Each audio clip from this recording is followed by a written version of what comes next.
એક હાલી 28 વિજયભાઈ અશોકભાઈ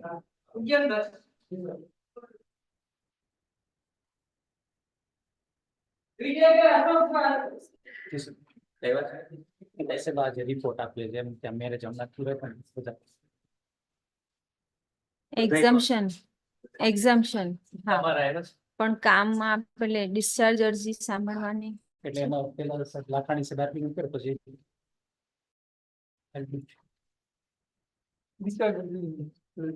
હા સાંભળી લઈએ બે શું મળે એડજસ્ટ કરી યસ પ્લીઝ હવે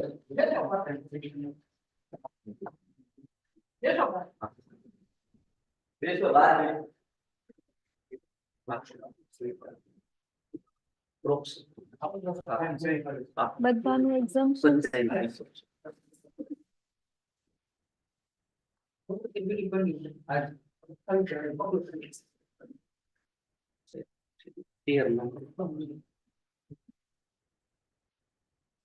મેહુલભાઈ બાબુભાઈ જી મહેતા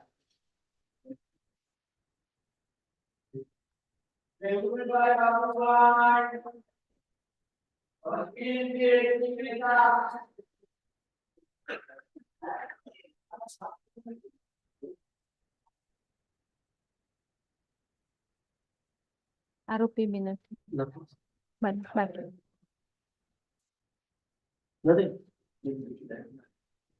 હેમુભાઈ જીવરાજભાઈ વકીલ શ્રી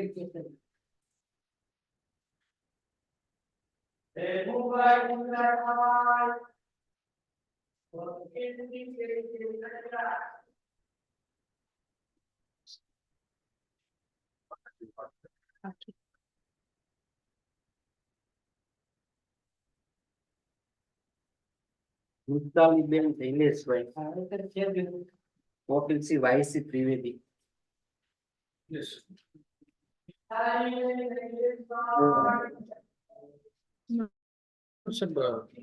સમાધાન થઈ ગયું છે સીસી ફરિયાદીને આવી ગઈ છે કામમાં મૂકેલી આજે રાઈટ લોક અદાલત છે ને ધન્યવાદ કરી દઉં છું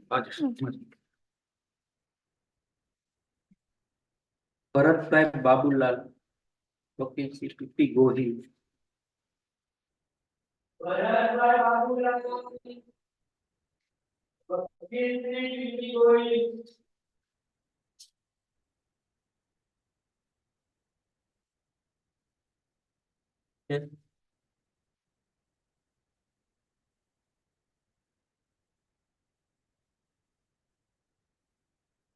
ભાવેશભાઈ ભીખાભાઈ વકીલ શ્રી યુબી ત્રિવેદી વલ્લભભાઈ છગનભાઈ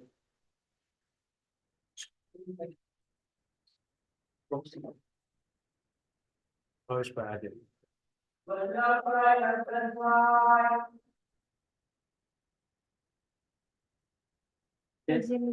પછી થોડી વાર રાહ જોઈએ બેસી આજે સારું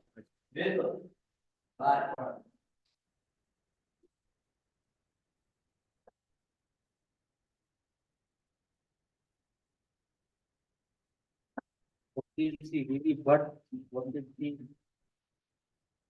કેન્ટી વસાણી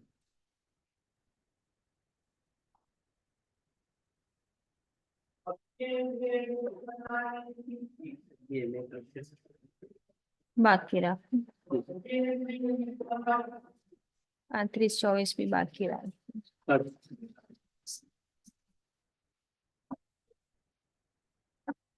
જિગ્નેશભાઈ હરિભાઈ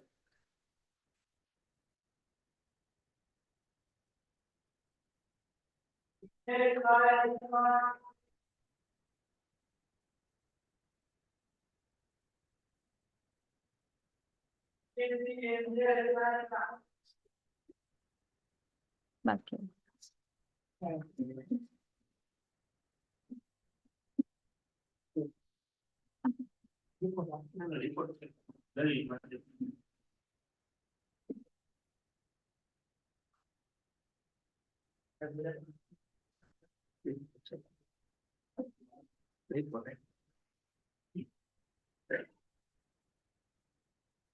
વીસ એક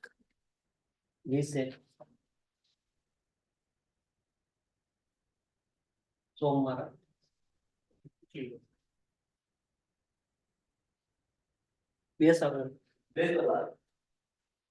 મુર્તુઝા સિકંદરભાઈ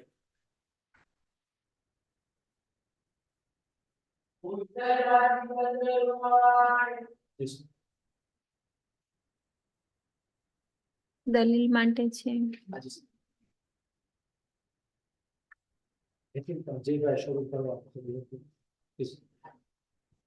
પાંડુભાઈ આપાભાઈ સમીર શાહ યાદ કરવાનું છે વાત બેસો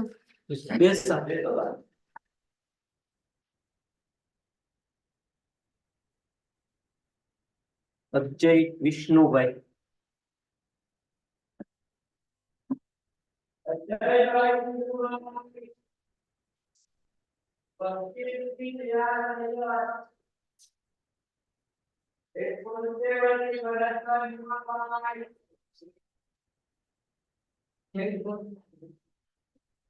ભરતભાઈ જેવી સોલંકી નો પોકાર જેવી સોલંકી નો પોકાર નથી કરવાનો જેટલા નામ જોયા એટલા ના પોકાર કરાય તમારા વકીલ ને બોલાવી લો હુસેનભાઈ જમાલભાઈ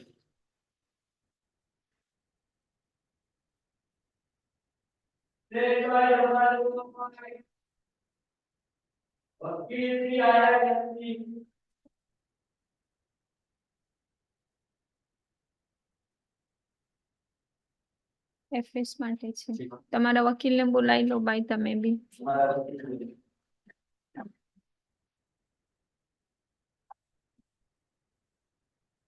આશાબેન વિક્રમભાઈ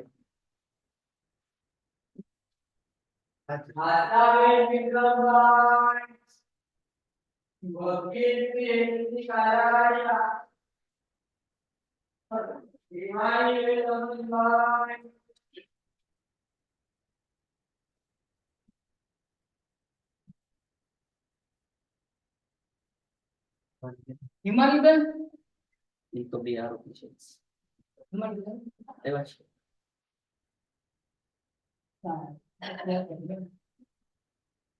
બેસો લઈ લે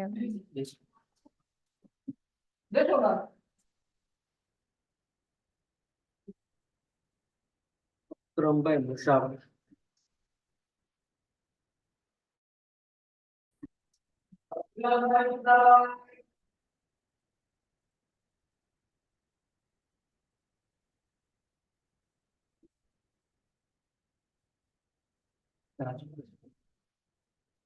તમારા વકીલ ને બોલાવી લો અમે ચાર્જ કરી દઉં સીબી में ચાર્જ કરી દઉં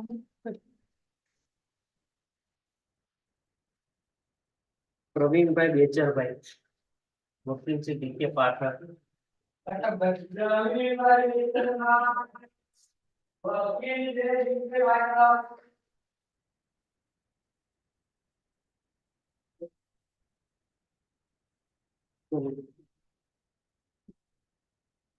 ચોવીસ ચાર ચોવીસ એક ઓર્ડર મેં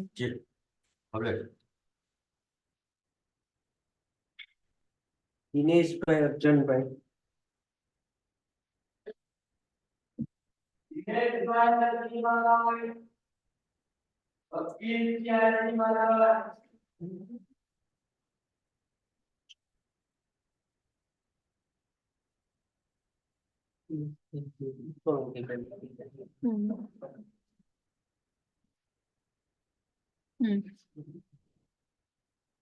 દિનેશભાઈ આડી માધવ વકીલ છે આરડી માધર પેલું બાર પગાર કરશે અંદર હશે તો એ પાછું જઈને 15,000 ના જામીન આપી દો ભાઈ શંકા નો લાભ આપી છોડી મૂકો ડાયા પર વિરામ બે સારો અમને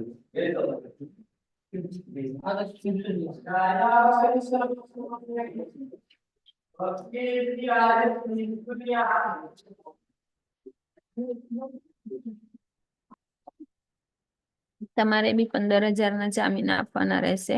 શંકાનો લાભ આપીને છોડી મૂકવાનું છે એટલે બંને કેસમાં 15,000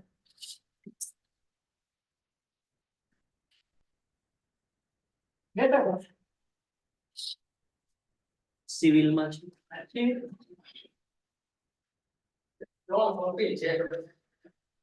દલીલ આપી દીધી છે તો કેસ નથી થઈ શક્યો તો એક મુદ્દે આપો લેખિત દલીલ આપીને અભ્યાસ નથી થઈ ગયો. સામે કોણ છે? અમે જેલ સોજીટર ઉતાવળ મારે હતી, હું ઉતાવળ કરતો હતો, મારે જ ન જોવાનું છે. સિરિયલ નંબર કયો છે? 1, 2, 7, 8.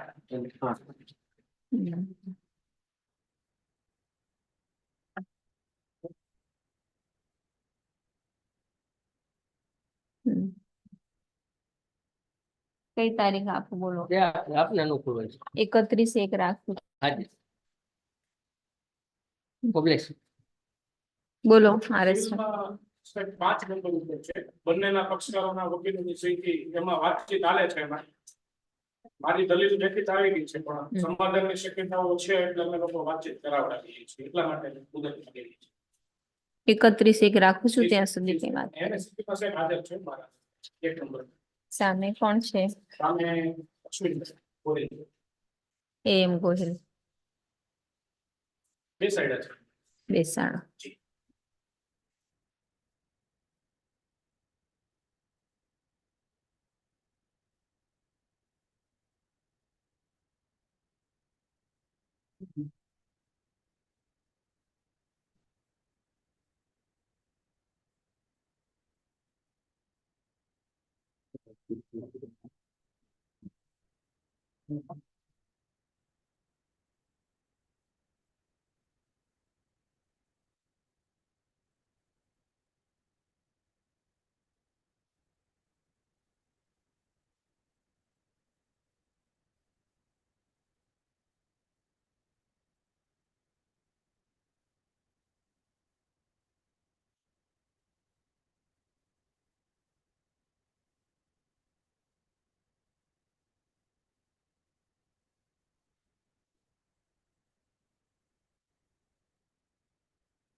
બેનને બોલાવજો તો.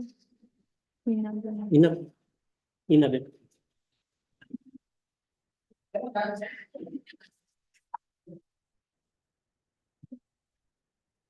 અંદરથી આવી પેન લેતા આવો ને લાલ ડાયરી લેતા.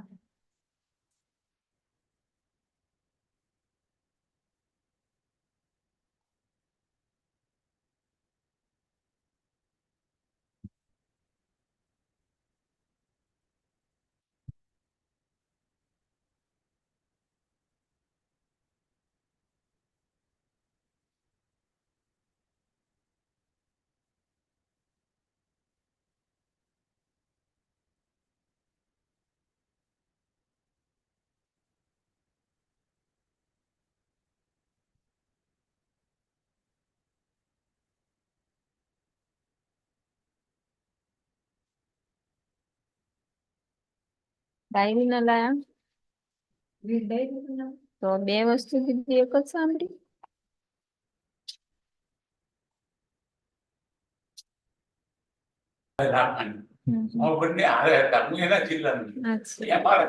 સત્તામાં જિલ્લા જે હતો હું જામનગર નો ઓરિજિનલી તો વર્ષો અમદાવાદ છું ઓરિજિનલી જામનગર એમની Rajkot Jamnagar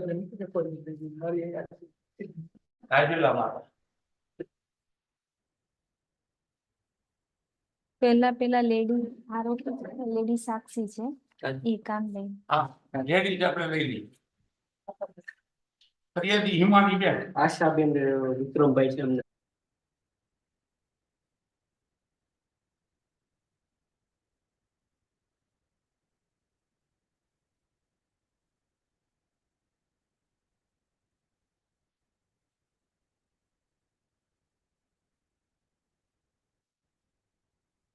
in all there are 11 cases in which the discharge application has been filed. With kind permission of Honorable Court, I may argue all the case together because some and substance of the law point are quite same.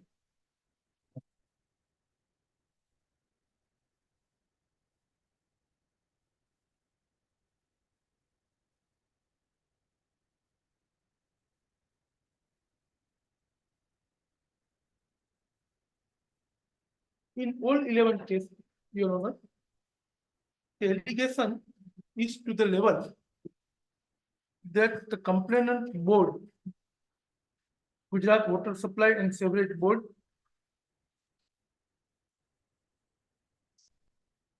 certain officers are also accused in this case, officers of the board.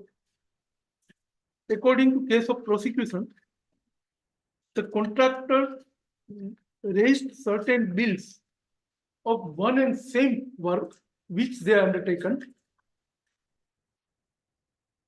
That was sanctioned by the authority concerned. I just want to clarify before you start Yes, that all the accused have filed this discharge applications. no, in one accused is out of country, he has not filed.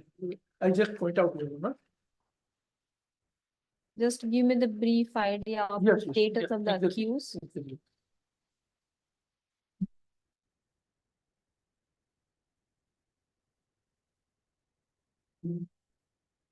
And what In is the ACB 1/2021, Your Honor.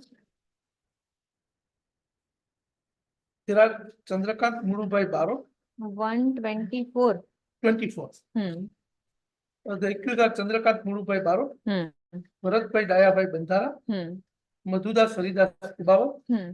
and Vipulbhai Rayani. Vipulbhai Rayani is not the applicant of discharge application. He is accused in this case, Hmm. but he has not filed any discharge application. He went abroad. Yes, he went abroad. All the rest accused has filed. Yes. Rest of all accused have filed. Hmm.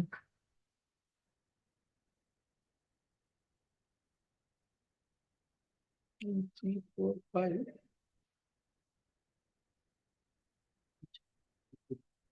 Hmm.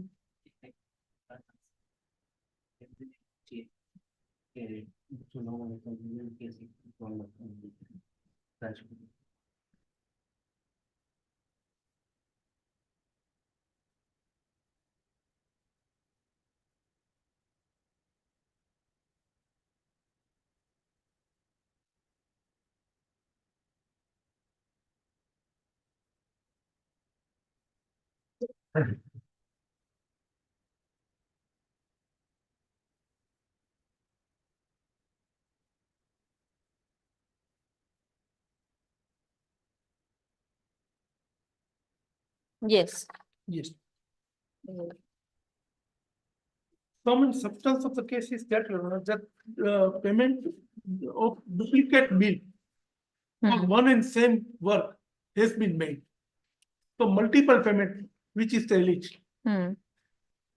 for one work only, one or same work. It is further alleged that some work was not undertaken despite that the bill were raised and payment was made.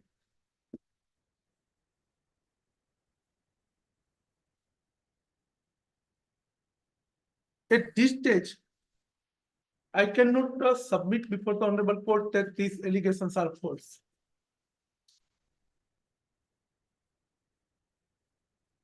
whatever the allegation leveled in the charge sheet is to be believed, and I have to point out that no offense is made out.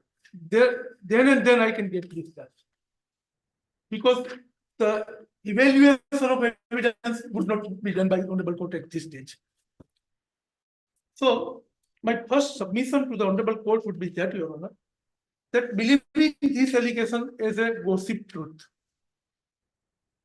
even though there is no iota of evidence or material to connect the accused person with the allegation of prevention of corruption.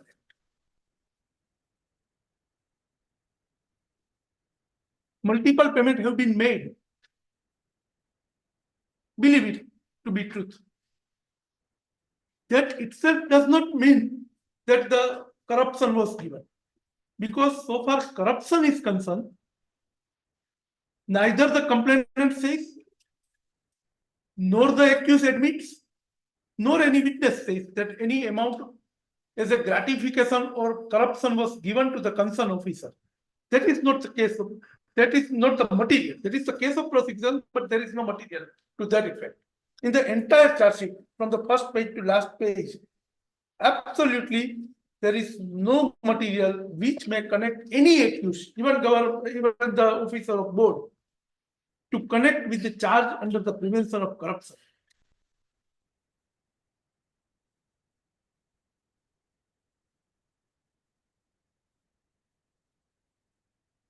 So, admitting the entire charge sheet, offense under Prevention of Corruption Act is not made out. Only material which the investigating agency has placed on record by way of charge sheet is the sanction order.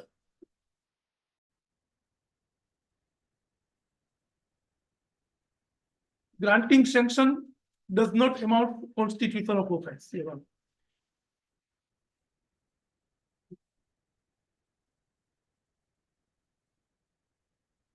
Apart from that, there are some glaring irregularity from the very initiation of the complaint, Your Honor. And when the proceedings have not been in conformity with the law that requires to be set aside. Your Honor may kindly see the first complaint which was lodged by the board, officer of the board, that is forming part of charge sheet also, as well as I would request, Your Honor, that the original record have already been transmitted to this honorable court. So that may kindly be seen.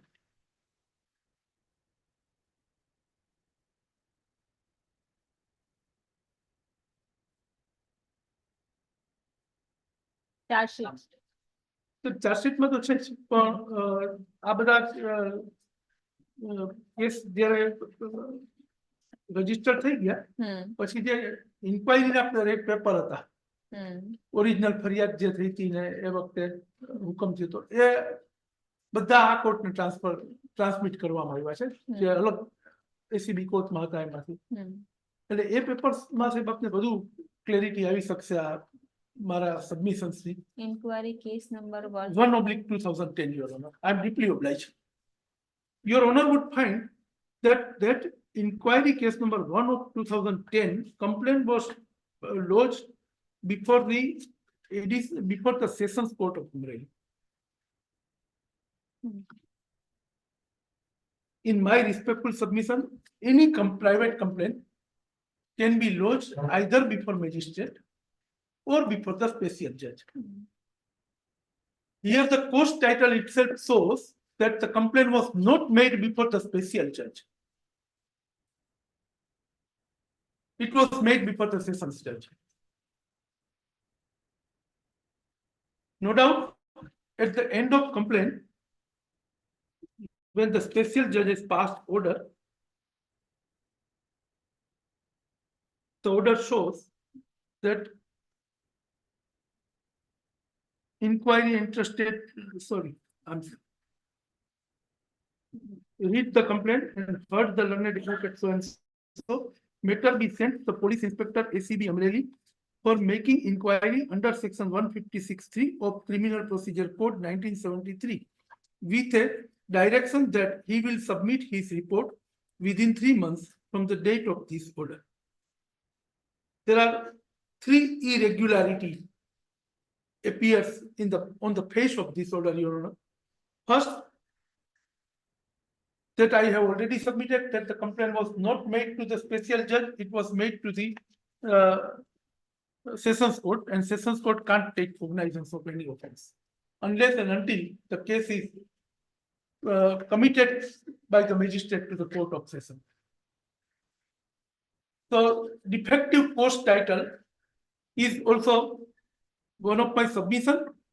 Secondly, when the complaint was not made to the special judge, there was no occasion for the special judge to pass the order. Order has been signed by special judge.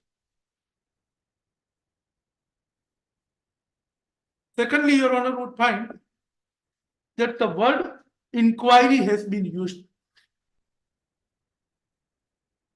not the investigation. And thirdly, the same has been entrusted to a specific officer, Police Inspector ACB Amreli. Your Honor is aware about the judgment of the Supreme Court, which I will refer later on, that under section 156(3), investigation can't be entrusted to a specific officer. It has to be sent to the concerned police station only. Thereafter, it is the prerogative of the police department to decide, and more particularly PSO to decide, that to whom the investigation is to be entrusted. The Honorable Court can't direct that particular this officer has to investigate. Therefore, this order is made in law in that aspect also. Thirdly,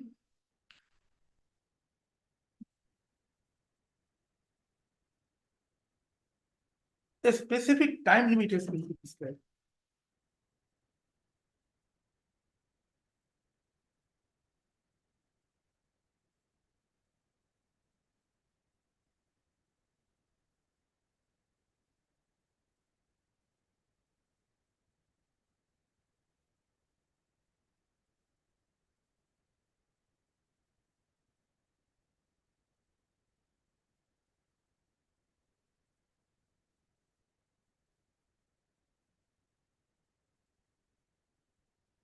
Yes. Specific time limit has been prescribed. In my respectful submission, so far investigation is concerned, time limit can't be prescribed, because after arrest of accused, the police is having 90 days or 60 days, as the case may be, to complete the investigation and to submit the charge sheet. Here, the arrest is yet not affected. Complaint was made. It was sent to the police department for investigation. At this stage, it can't be decided that the report has to be submitted within 90 days only. Within 3 months. Even after arrest of the accused, 60 days or 90 days, which is prescribed under 167, is for submission of charge sheet, within which, if the investigating agency failed to submit charge sheet, the accused get indefeasible right to be released on bail. But that doesn't preclude the investigating agency to investigate further. Accused can claim that now, within statutory time limit, charge sheet is not submitted, I may be released on bail, default bail under 167. He may be released even. Despite that, the investigation can be kept continued. There is no time limit prescribed in the law that within this particular time limit you have to complete the investigation. If not completed, the accused get right, but there is no time limit. The reason behind such submission, Your Honor would perhaps think that it is a hyper-technical submissions, but the reason behind this is that my submission is little bit different, Your Honor.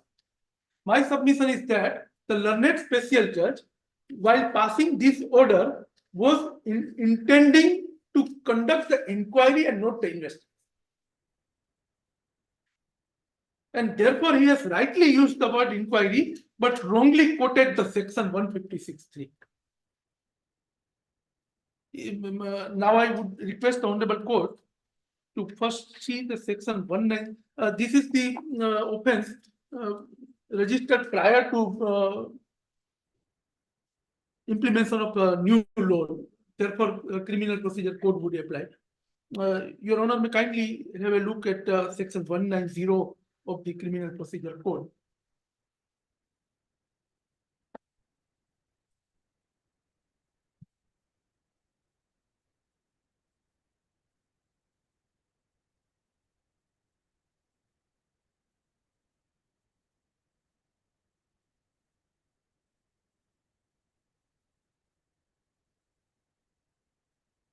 That is how to take cognizance. And section 193 provides, Your Honor, 193 I am referring, cognizance of offense by court of session, except as otherwise expressly provided by this code or by any other law for the time being in force. No court of session shall take cognizance of any offense as a court of original jurisdiction unless the case has been committed to it by a magistrate under this code. So the court of sessions cannot directly take the cognizance. Apart from that, Your Honor would kindly be pleased to see section 156(3) also.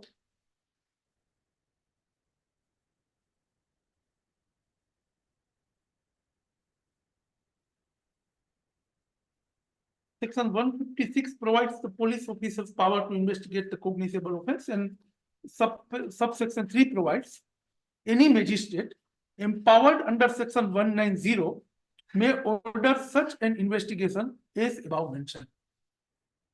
The word magistrate has been used, no doubt, for Prevention of Corruption Act. The special judge is acting as magistrate also. So he is exercising his power as magistrate in that regard. Now, Your Honor, may kind enough to see section 20, complaint to the magistrate.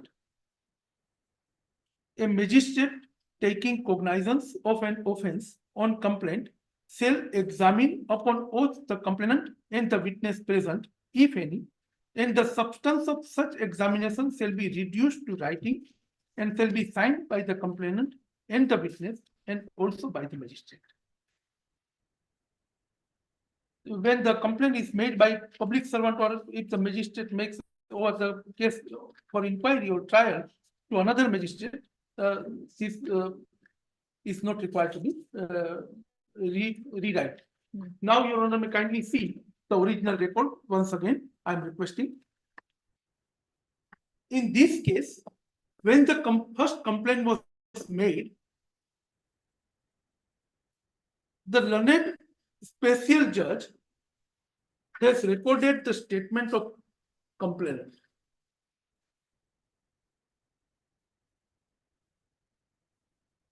And reduced it into writing.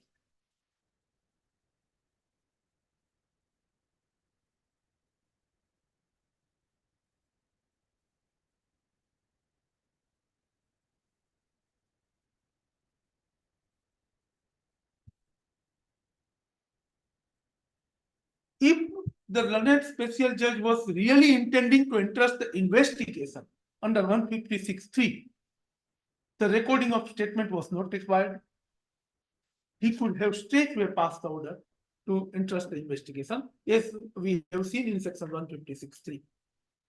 But here the statement has been recorded and reduced it in writing, which denotes that the intention on the part of learned judge was to entrust the inquiry under section 20.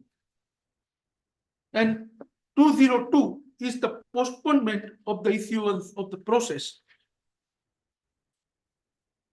Any magistrate on receipt of complaint of an offense which he is authorized to take cognizance or which has been made over to him under section 192 may, if he thinks fit, and shall, in case where the accused is residing at a place beyond the area in which he exercises jurisdiction, postpone the issue of process against the accused and either inquire into the case himself or direct an investigation to be made by a police officer or by such other person as he think fit for the purpose of deciding whether or not there is a sufficient ground for proceedings.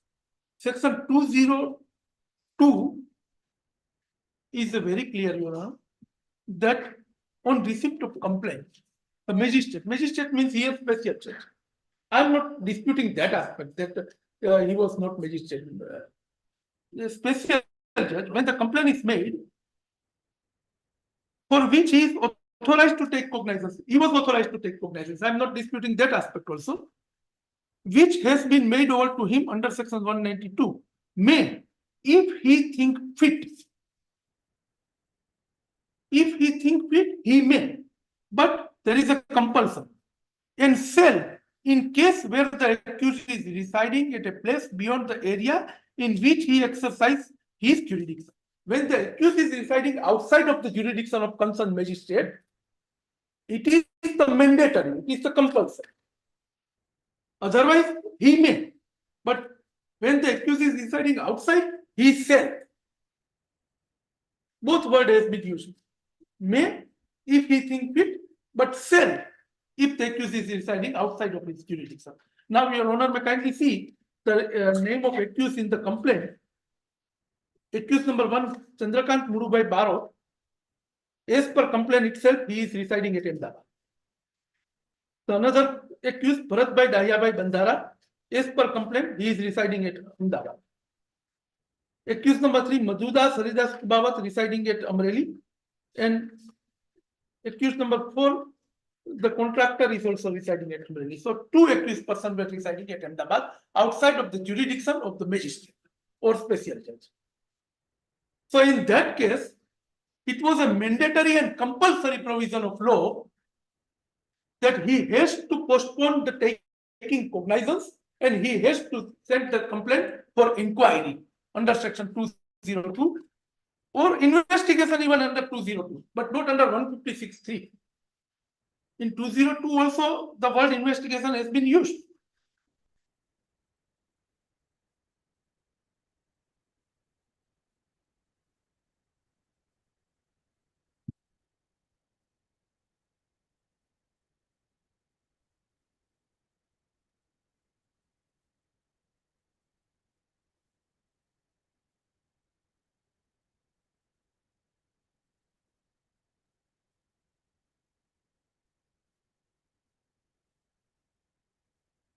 So far, 156(3) is concerned.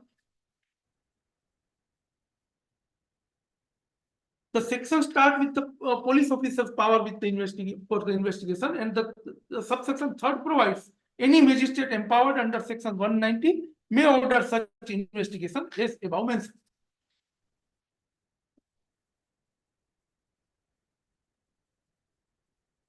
So, in my respectful submission, 156(3) does not provide any power to the court to entrust the investigation to specific officer, but 202 provides that. 202 provides that inquiry can be made by court itself or by police, or court may entrust the inquiry to anyone. The word anyone, any person has been used in 202, Your Honor. At the cost of repetition, I may kindly be permitted to read once again. 202. Any magistrate on receipt of a complaint of an offence which he is authorized to take cognizance or which has been made over to him under section 192 may, if he think fit, and shall, in a case where the accused is residing at a place beyond the area in which he exercises his jurisdiction, postpone the issue of process against the accused and either inquiry into the case himself or direct an investigation to be made by a police officer or by such other person if he think fit. So under 202, the magistrate or special judge is fully empowered to entrust the inquiry to any third person even, who is not the police officer, who is not the government officer, anyone. That power is vested in 202. Considering this aspect of law, if your honor examine the order once again, the order passed by the learned judge at the first initial stage, that matter be sent to the police inspector ACB Amreli for making inquiry. The word inquiry has been used. Secondly, he is entrusted to a specific police inspector ACB. That is also specific officer that he can do under 202. So my respectful submission is that, Your Honor, that though the wrong section has been mentioned, but the learned judge was intending to entrust the inquiry under section 202 and not under 156(3). Therefore, he has used the word inquiry. He has entrusted to a particular officer, and that was compulsory because two accused persons were residing outside of jurisdiction. That was mandatory. He has kept in mind that two accused persons are residing outside of Ahmedabad, and therefore the inquiry is required. So this order prima facie does not come within purview of 156(3), but it comes within 202. And when the initial order was under 202, the subsequent charge sheet by the police itself is illegal. That is not permissible in 202. So the charge sheet which levels the charge against me itself is a contrary to law. It is not in accordance with law. Let us examine the issue by another way, believing that it was an investigation under 156(3), and therefore the charge sheet has been submitted, believing that. If the special judge was really intending to entrust the investigation under 156(3), then the question remains that whether it can be entrusted to a specific officer, which he has done, police inspector ACB.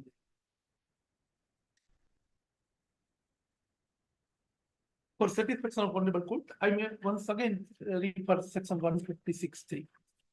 I'm relying upon certain judgment also on this aspect that I will refer later on with a view to save the time of Honorable Court. But 156(3), I may once again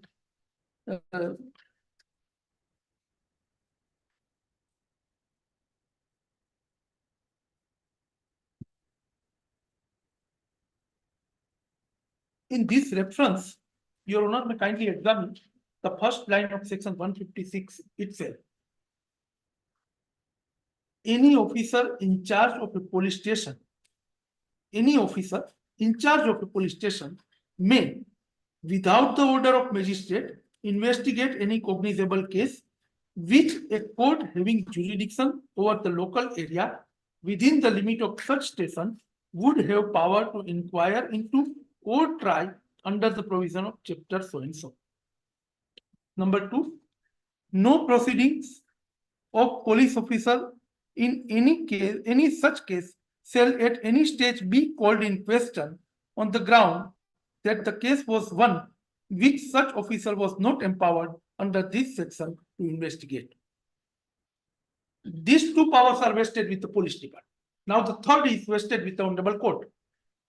Any magistrate empowered under section 190 may order such an investigation as above mentioned. I would request the Honorable Court that the word used in subsection 3, any magistrate empowered under section 190, means the magistrate who can take the cognizance can only pass order under 156(3). Here there is no dispute in this regard that special judge was exercising power as magistrate and he was competent to take cognizance under 190. Now the second aspect, after this inquiry or investigation, whatever, entrusted to the police inspector ACB Amreli, the police inspector submitted a detailed report. That report is also available in the original papers which transmitted to the Honorable Court.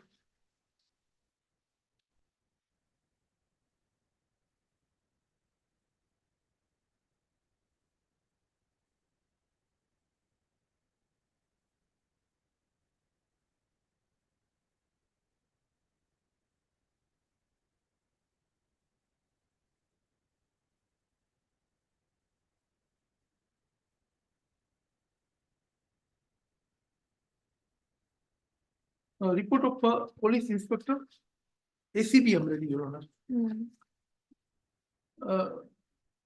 I will not refer the entire report, but in that report, the ACB Police Inspector have very categorically stated that offence under the Prevention of Corruption Act has not been made out. Where it is? I'm referring to that report, Your Honor, that on the last page of report, if Your Honor, see, the inspector has written the papers and submitted that offence under section 7, 12, 13C and D is not made out. However, the offence under IPC is made out. So according to him, the investigation by regular police is required to be made, not by ACB police, because the ACB offence has not been made out.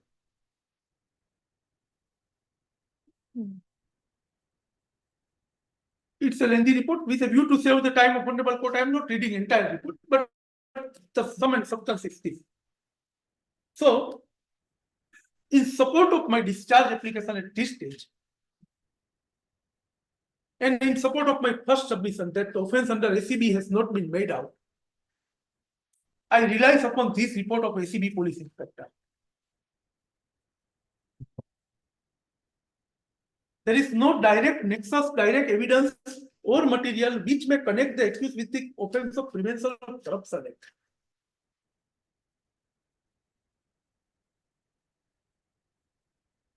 And therefore, he has rightly submitted the report that offence under ACB is not made out. No doubt offence is made out. Offence under IPC can be investigated by the regular police. That was the report of ACB police.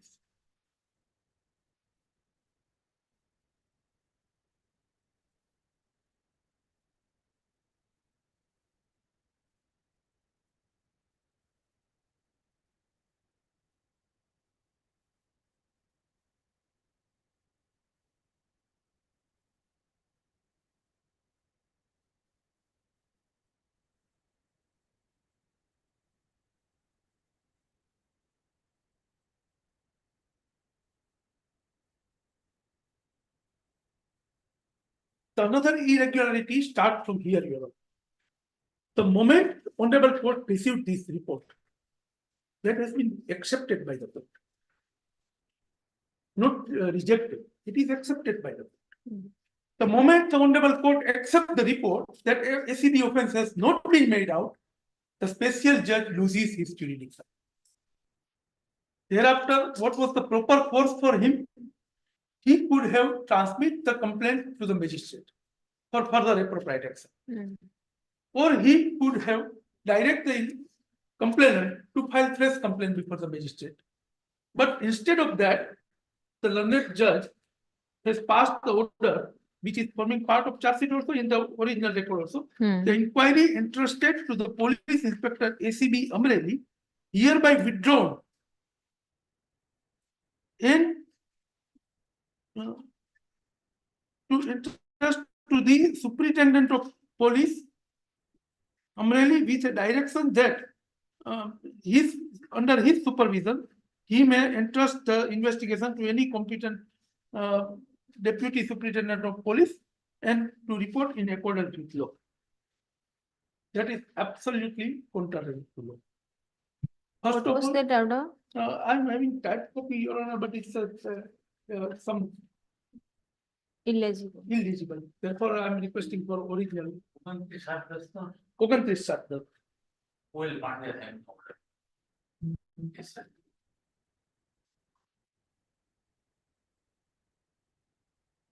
Yes, this concern with the name of judge, whoever. We are concerned only with the legality.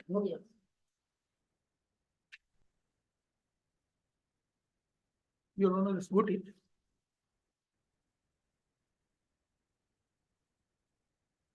સાહેબ ACB નો જે report છે ને એની નીચે હોવો જોઈએ કદાચ. Papers માં SCB નો report લખી દે. હા કેસ નંબર સેમ છે 1/10 સાહેબ પાસે છે. રિપોર્ટ છે SCB.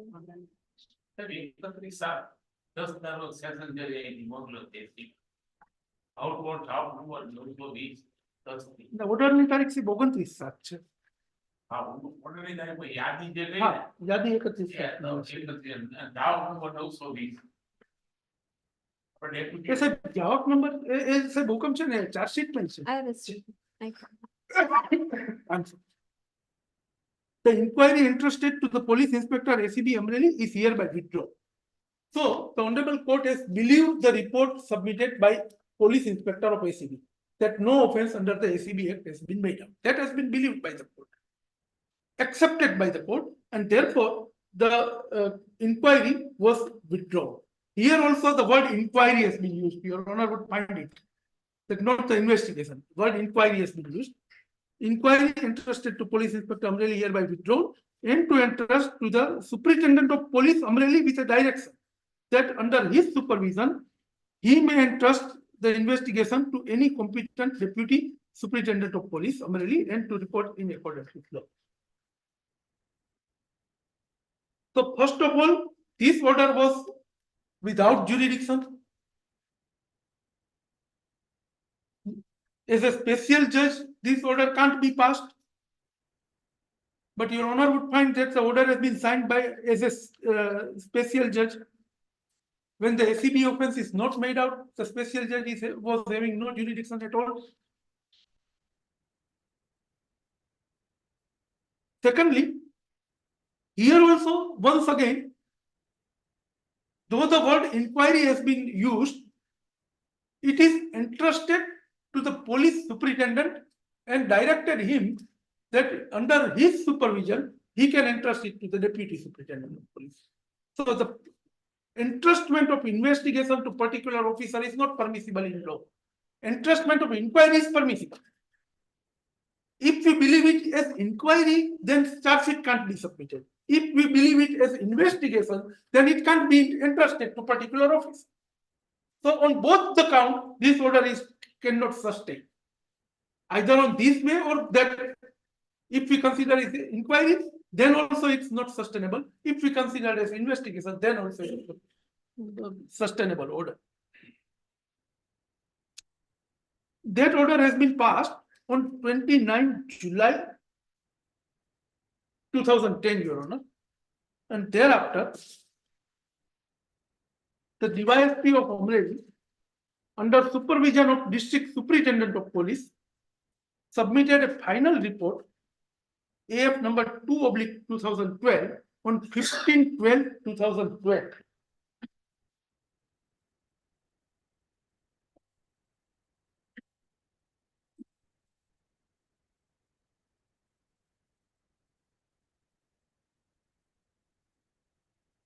The dates are very relevant, Your Honor.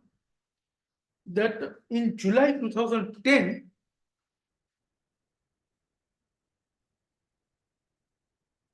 the investigation was entrusted with a specific order that to report in accordance with law.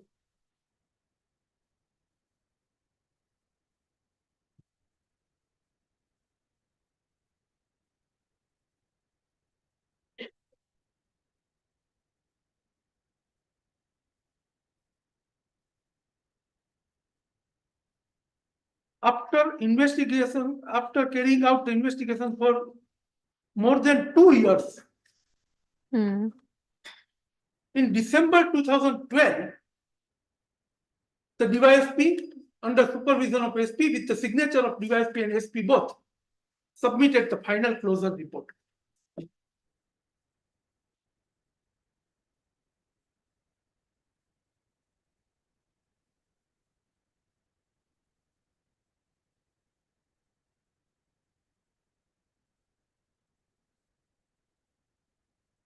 The reason for closure report was that, Your Honor, that neither complainant nor anybody else came forward before the police to submit any evidence. So in absence of evidence, the police submitted closure report that no offense is made out or no evidence is yet collected, and therefore summary has been filed. So during these 2 years, a long period, keeping side aside the earlier order of submit report within 3 months, the police has continued in investigation for 2 years, but the complainant and the board is quite failed, completely failed to adduce any evidence against any of the accused person, and therefore this summary was. So in support of my discharge application, this would also be one of the ground that when the complainant himself, complainant means the board itself, was not able to submit any evidence against me for a considerable long period, then it amounts a case for discharge.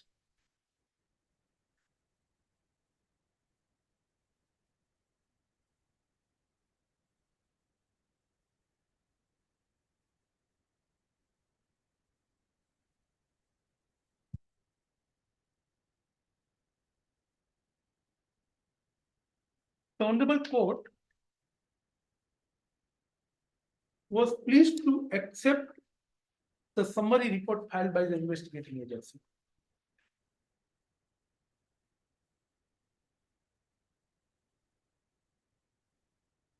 Where once again, the order has not been passed by special judge nor by magistrate, but by additional sessions judge on 19 February 2014.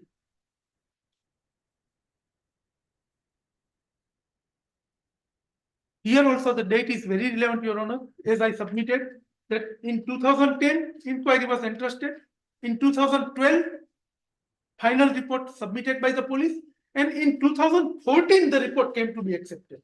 After 2 years thereafter.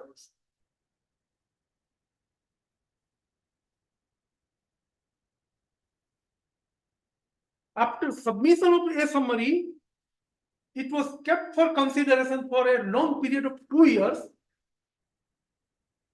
And thereafter, on 19th February 2014, the learned additional sessions judge passed this order.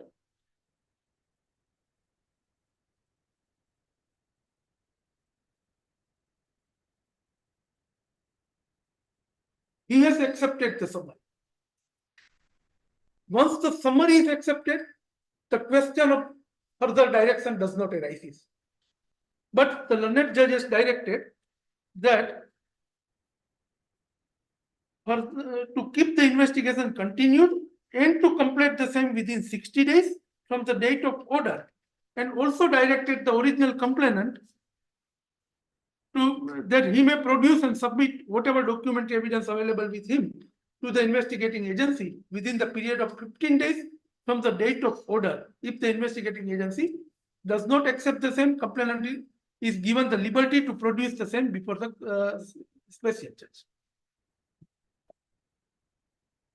By face value itself, this order is contrary to law, because first of all, the learned additional sessions judge can't pass such order. He cannot take even cognizance, and the person who is not authorized to take cognizance cannot direct investigation. Secondly, within this long 4 years, 2 years prior to 2 years investigation period and 2 years thereafter, within 4 years the complainant was not able to produce any evidence. Can it be accepted that now within 15 days he will produce the evidence? Thirdly, the time limit has been prescribed that the agency has to submit the report within 60 days. To continue the investigation and submit report within 16 days, that can't be done. Honorable Court could have passed the order that investigation may be continued. I'm not accepting your summary. You keep the investigation continuing. Don't close it. and submit the report at appropriate stage. But the court has first stage accepted the report. Report has been accepted. That summary report. Summary report. It is in the first line of the order. Report has been accepted. After accepting the report, further inquiry can't be directed. Because in the report itself, police has stated that whenever the investigation, whenever the evidence will found, we may go further in the investigation. That is provided in 173(8) also. There is no question about it. But once the judge accepts the report, he can't direct that further investigation. Apart from that, he has directed that investigation be continued. Okay, it's okay. But he is prescribing a time limit that within 60 days you have to submit report. That is nowhere provided in any law. This can't be done. And he has prescribed further time limit that within 15 days the complainant has to submit the evidence. If the police does not accept it, he can come to the court and may submit his evidence before the court. That order absolutely contrary to law. Basing upon that order, ultimately the charge sheet has been submitted.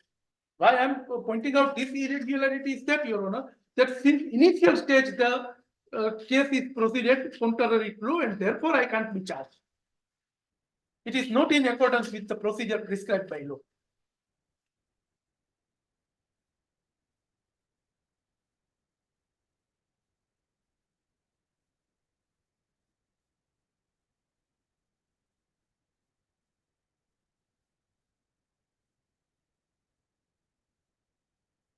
This order has been passed on 19 February 2014, Your Honor.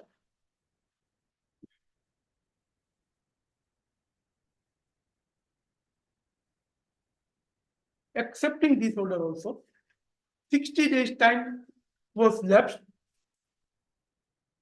After 60 days also, the police could not submit the charge sheet.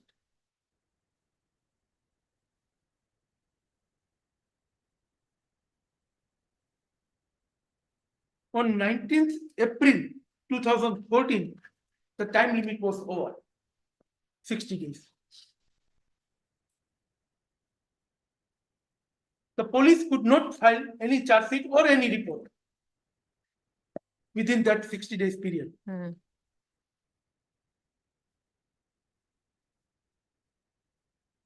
admittedly, undisputedly, the complainant could not submit any evidence within that 15 days. No evidence was submitted within 15 days. No statement was recorded within 15 days. The statements are produced with forming part of charge sheet. No statement was recorded within this 15 days period. No evidence was adduced. Nothing was happened. So in that count, when the court has specifically directed to submit the report within 60 days, it was the duty of investigating agency either to submit the report within 60 days, or at least to pray the Honorable Court for extension of time.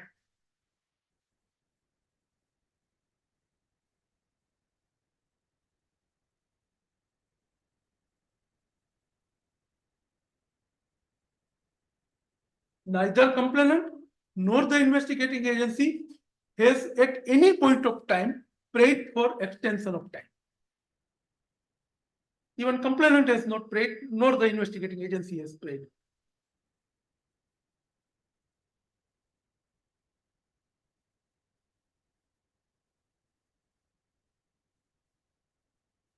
Your Honor is well aware with the legal phenomena that order of a competent court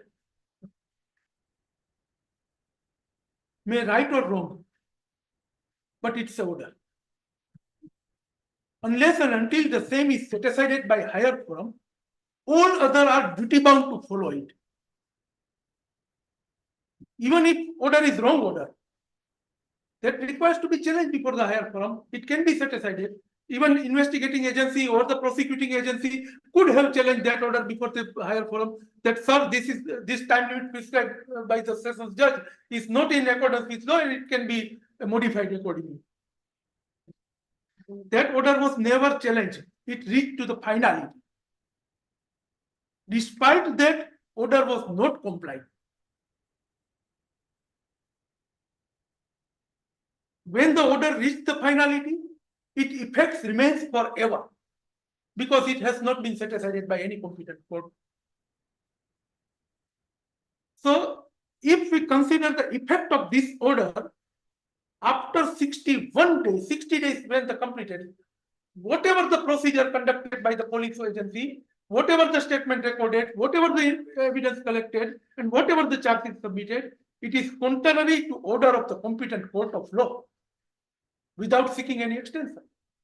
Thereafter, they were having no power or authority to investigate further because they already submitted that we are filing the summary report.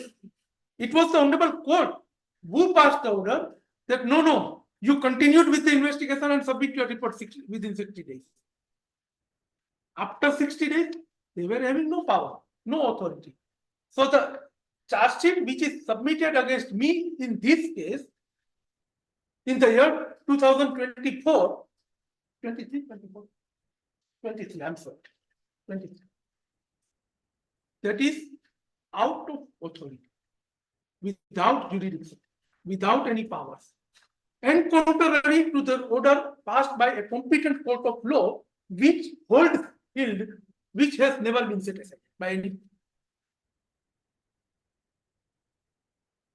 So on basis of that charge sheet, I can't be charged. And therefore I am paying discharge before this Honorable Court. That is also one of my submissions before Honorable.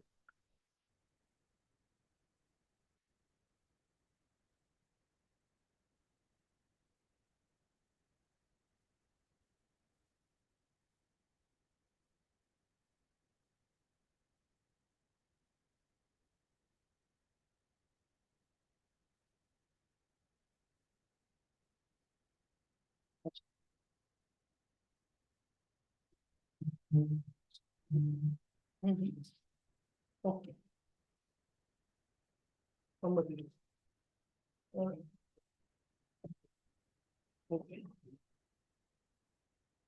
One letter I would refer to the Honorable Court, but before referring that, I have to confirm myself that whether it is forming part of papers or not. It's a letter of dated 30/6/2010, Your Honor. Summary na je summary bhai ne ni સાથે જે papers છે ને એમાં 30/6/2010 નો executive engineer public health construction zone 1 Amreli નો letter છે.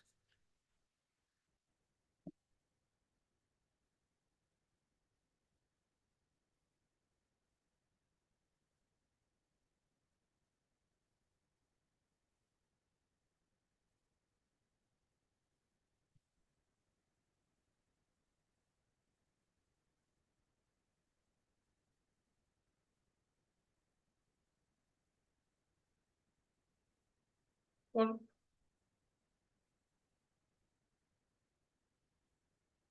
I will try to find out.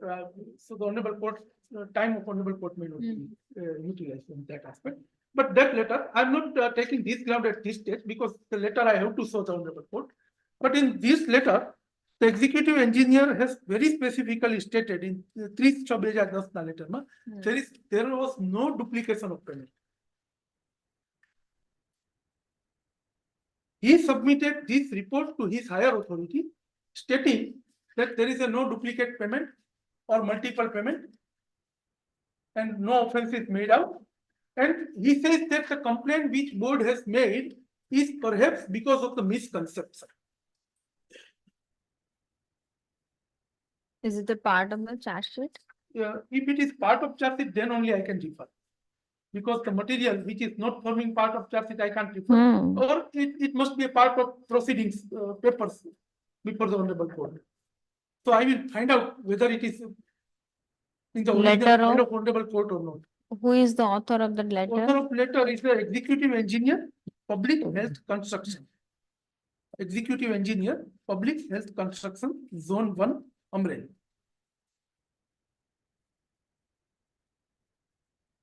And date is 30 June 2010.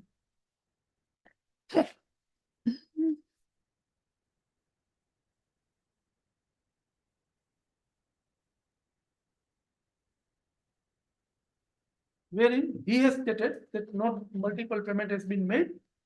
He has, along with his report, he has submitted Panchnama, Rojkam, etc. also, and stated that the complaint which is filed by the board is perhaps because of the misconception. So that is also one of ground for my discharge application, but I keep it later because I have to point out the letter before the honorable court.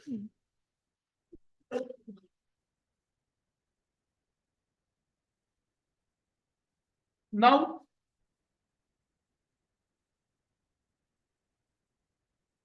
one very crucial legal aspect of this matter is that, Your Honor, that at the initial stage, the complaint was made, though the post title shows that it is before sessions judge, but believing that it was before the special judge. I'm not on very hyper technical aspect, but if it is before special judge or ACB, the investigation at the initial stage was entrusted to the ACB department. The law says that even at the time of filing complaint under the ACB Act, the sanction requires. Without prior sanction, the private complaint under Prevention of Corruption Act is not maintained. I will refer that judgment on that aspect later on. I'm just pointing out the provision of law. That law says that without prior sanction, the private complaint under the Prevention of Corruption Act is not maintainable at all. At the filing of complaint, there must be exemption, not during course of investigation.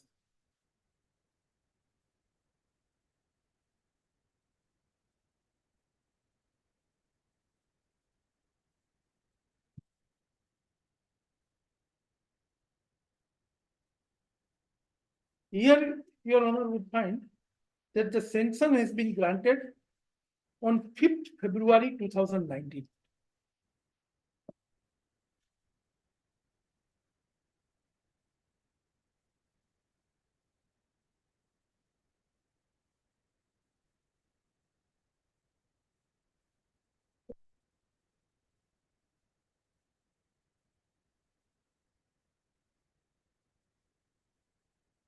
So admittedly, at the time of filing complaint, there was no sanction at all. Moreover,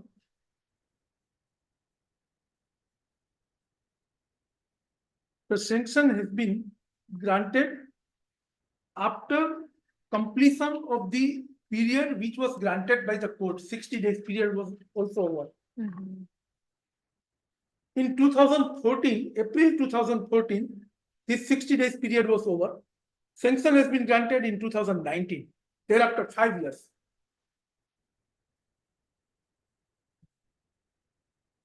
And the prosecution is requesting that I may be charged for Prevention of Corruption Act on basis of these papers.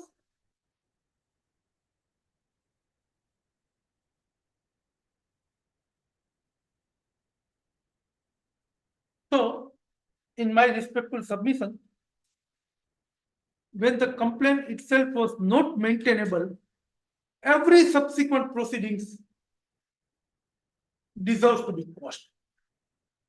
That do not have any legal value, and therefore I may be discharged. That is also one of my submissions.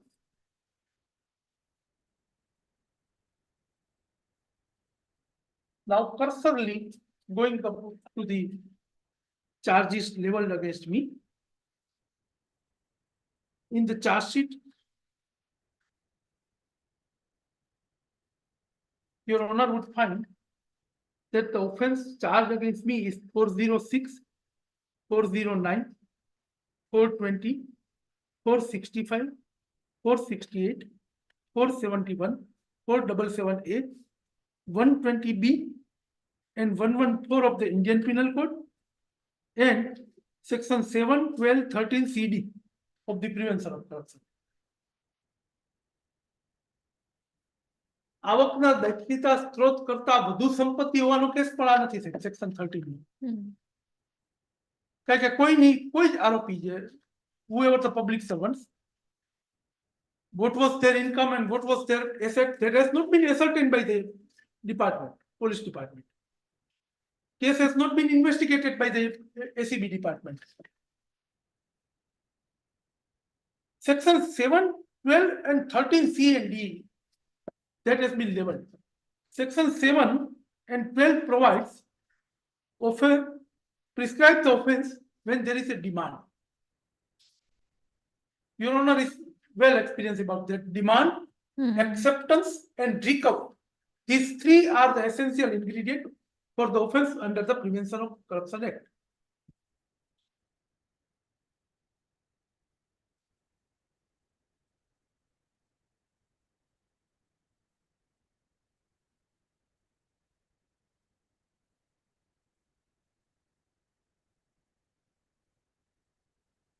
Even there was no acceptance or recovery, demand itself also constitutes offense.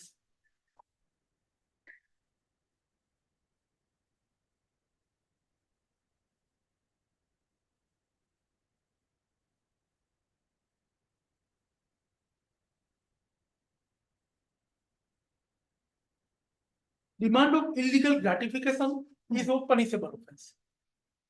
There may or may not be acceptance and recovery. But acceptance and recovery alone can't constitute any offense without demand. So demand is the material part for constitute an offense under section 7 and 12. Section 13 is different. આવકની દેખીતી the property which is disproportionate to the known source of income.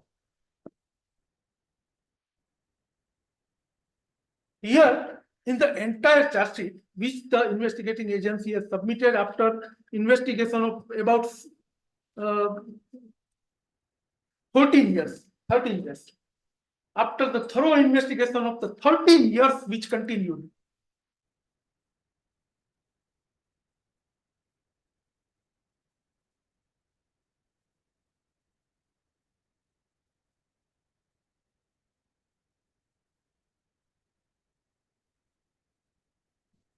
from the first page to last page, absolutely there is no direct, indirect, or even remote material to show the demand on the part of any accused person, any officer of the board.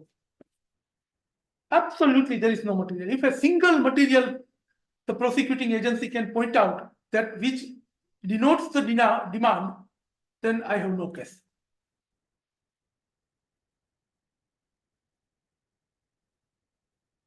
Zero material, absolutely zero regarding demand.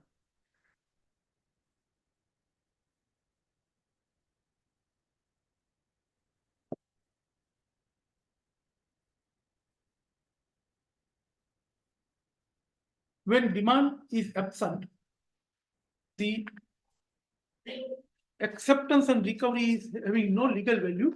But here in this case, absolutely there is no material regarding acceptance and recovery also.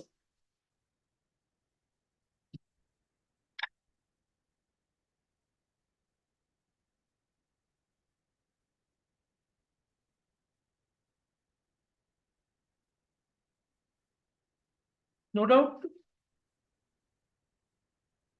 sanction order has been passed by the competent authority.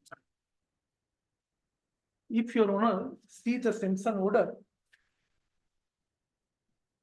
dated 5th February 2019, absolutely there is no reference in the sanction order about any demand, acceptance, or I can't request the Honorable Court to evaluate the evidentiary value of this sanction order at this stage. But at least I can point out that so far demand is concerned, recovery is concerned, acceptance is concerned, absolutely no material and no reference in the sanction order also.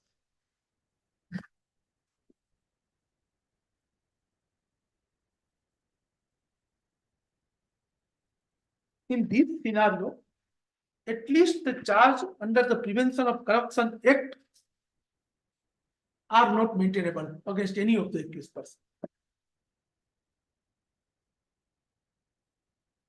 If the Honorable Court come to the conclusion after considering all the aspects and submission from both sides that the charge under Prevention of Corruption Act is not made out, then the case becomes triable by magistrate. So far other offense under the Indian Penal Code are concerned. In that event, I need to satisfy the concerned magistrate that whether the offense under IPC is made out or not. But presently the case is before this Honorable Special Court. I just cursorily point out that section 406 and 420 both cannot run together. That is known to everybody. Either 406 or 420. Both cannot run together because both are contradictory with each other. Here the charge under 406 and 420 both are level. Therefore, also the charge sheet is defective and I reserve discharge. In the charge sheet, the charge under 406, 409, 420, 465. Now, I would request the Honorable Court to see section 406 of the Indian Penal Code.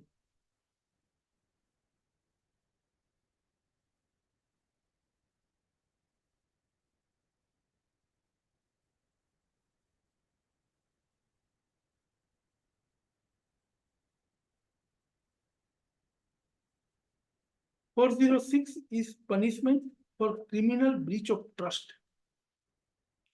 Whoever commits criminal breach of trust shall be punished with imprisonment of either description for a term which may extend to 3 years or with fine or with both.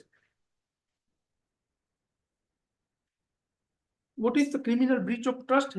That has been defined in section 405, Your Honor.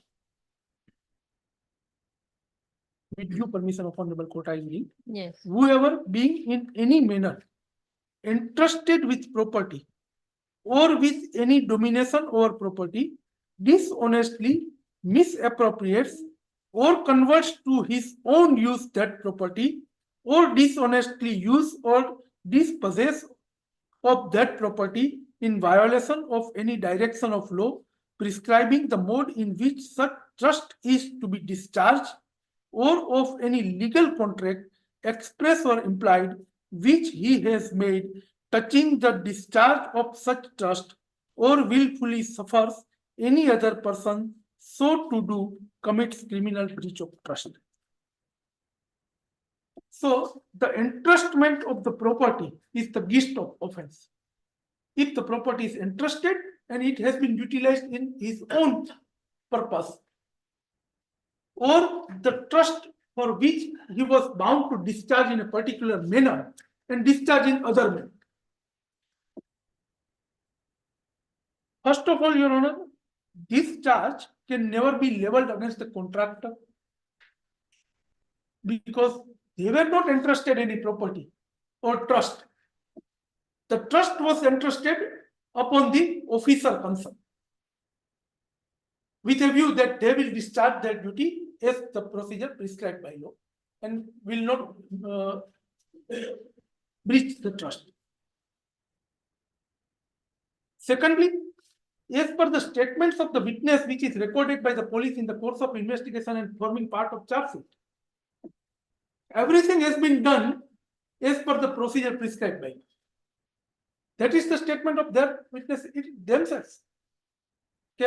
પાણી પુરવઠા બોર્ડમાં આ પ્રક્રિયા નક્કી કરવામાં આવી હતી tender બહાર પાડવાનો જ્યારે કોઈ કામ ચાલુ હોય અને એમાં આનુષંગિક કામ કરવાનું થાય તો ટેન્ડરની જરૂર નથી અથવા તો કોઈ ઇમરજન્સી સર્કમસ્ટન્સીસ હોય તો ટેન્ડરની જરૂર નથી એમાં શોર્ટ નિવિદા બહાર પાડીને થઈ શકે. That is stated by witness. I will not take the time of Honorable Court by referring all this statement, but it means that the officer have also not misused the trust, breached the trust.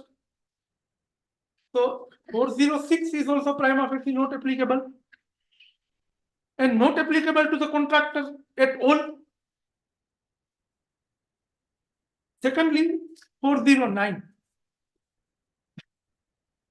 That is for criminal breach of trust by public servant or by banker or merchant or agent.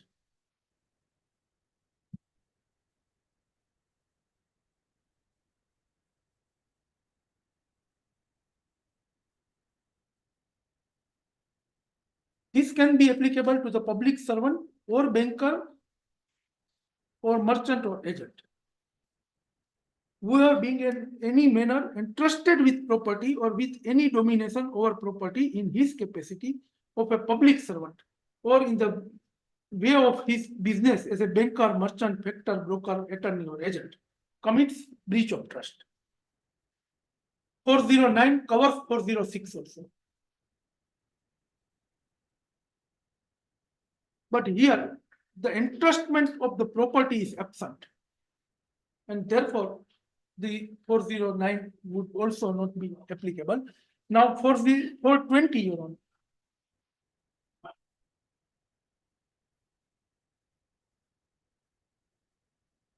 Whoever cheats and thereby dishonestly induce the person deceived to deliver any property to any person or to make, alter or destroy the whole or any part of valuable security or anything which is signed or sealed and which is capable of being converted into a valuable security shall be punished with imprisonment of either description for a term which may extend to 7 years and shall also be liable to fine.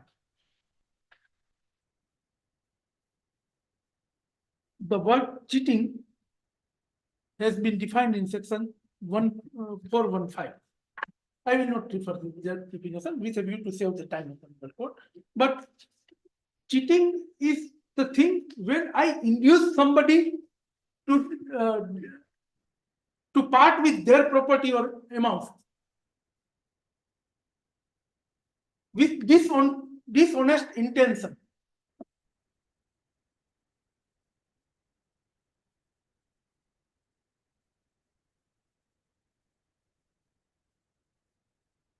So entrustment of the property and inducing something to part with property, both cannot run together. When you are having a specific case that property was entrusted to the concerned officer and they have breached the trust, you can't say that somebody induced to entrust the property, induced to part with the property. Section 465, Your Honor, the next charge is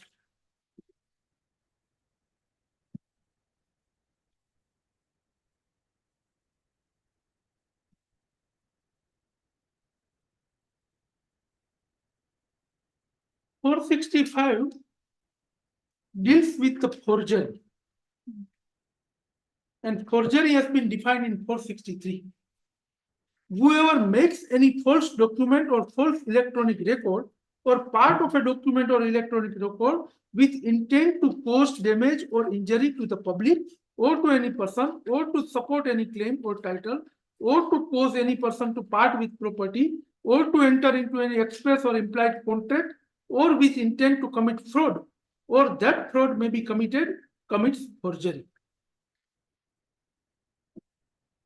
So the forgery requires falsification of document. Here, it is no one's case that the documents which were signed by the officer or the invoices which were signed by the concerned contractor are not bearing their genuine signature. That is nobody's case. If Your Honor see section 464, making a false document, falsification of document has also been defined. In section 464 of Indian Penal Code, a person is said to make a false document or false electronic record first who dishonestly or prudently makes, sign, seal, or execute a document or part of document, makes or transmit any electronic record or part of any electronic record, affix any electronic signature on any electronic record, makes any mark denoting the execution of document or authenticity of the electronic signature with the intention of causing it to be believed that such document or part of document or electronic record or electronic signature was made, signed, sealed, executed, transmitted, or affixed by or any the authority of a person by whom or by whose authority he knows that it was not made, signed, sealed, executed, or affixed. જ્યારે કોઈ ઓથોરિટીની sign અથવા એનું seal અથવા એની signature અથવા એની digital signature એવા ઈરાદાથી એવા ડિસોનેસ્ટ ઇન્ટેન્શનથી કરવામાં આવે કે જે એણે કરેલી ન હોય ખરેખર એમણે કરેલી ન હોય અને એ કરવામાં આવી એના નામથી ટુ ઇમ્પર્સોનેટ કરીને then it amounts falsification of document. Here absolutely there is no case કે એક પણ સિગ્નેચર જેની બતાવવામાં આવી છે એણે નથી કરી અને એના નામે કોઈ બીજાએ કરી છે અથવા તો બીજાની સિગ્નેચર આરોપીઓમાંથી કોઈએ કરેલી છે કે એનું સીલ માર્યું છે કે એનું ડિજિટલ રેકોર્ડ બન્યું છે.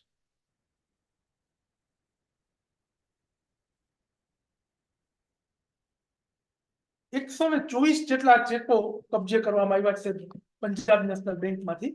કાર્તિકનો પાર્ટ છે એ ચેકો. ઈ ચેકમાં જે સહી છે એ બોર્ડના ઓફિસરની છે ઈ વાતમાં કોઈ પાછો ડિસ્પ્યુટ નથી. જે ઇન્વોઇસ રેઝ કરવામાં આવ્યા એમાં કોન્ટ્રાક્ટરની સહી છે એ વાતને કોઈ ડિસ્પ્યુટ નથી.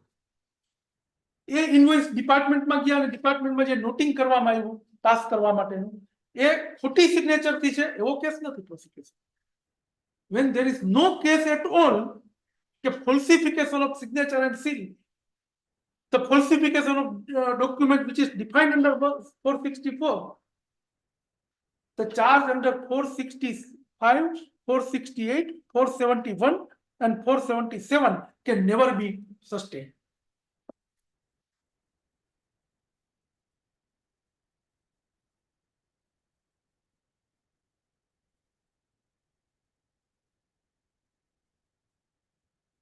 તે 464ની કલમમાં આ અંગેના લોટ ઓફ ઇલસ્ટ્રેશન પણ આપવામાં આવ્યા છે કલમમાં છે કે ક્યારે ફોલ્સિફિકેશન ઓફ ડોક્યુમેન્ટ કહેવાય. હું એ વાંચીને નામદાર કોર્ટનો ટાઈમ નથી લેતો પણ આ ઇલસ્ટ્રેશન જોઈશું ને તો એ કોઈકના નામે કોઈકે સહી કરી અથવા કોઈકના સીલનો કોકે ઉપયોગ કર્યો ધેટ ઇઝ ફોલ્સિફિકેશન. અને એમાંય કંઈક કલમમાં સ્પેસિફિક કરવામાં આવ્યું કે the person who is the maker of false document is chargeable for the offense under 465 and 466. Who are not the maker of document can never be charged. False signature કરી કે false seal વાપર્યું, ખોટો rubber stamp મારી દીધો, ખોટા હોદ્દાનો માર્યો, પોતાનો નતો એવો પોતાની સહી કરી. એ ફોલ્સિફિકેશન ઓફ ડોક્યુમેન્ટ જો થયું હોય તો કરનાર જવાબદાર છે. અને આખી ચાર્જશીટમાં ફોલ્સિફિકેશનનો જ આક્ષેપ નથી એટલે કરનારનો તો પ્રશ્ન જ નથી આવતો. તો all other accused generally and vaguely can't be charged for offense under 465 and 467 without any specific allegation. Section 120B requires meeting of mind. At least the slightest evidence should be in the part forming part of charge sheet that there was a meeting of mind between the accused person. No doubt, the meeting of mind, there cannot be a direct evidence to that effect. But at least slightest evidence to sustain the charge, there is complete absence of that evidence also. And therefore, on these all factual and legal submissions, the charge against the accused person is unsustainable and therefore they deserve discharge. That is my response. Now I have to refer the judgment only. If the Honorable Court may permit after recess or whatever the Honorable Court, if the continuation, then I may continue. How much time did it take? I just.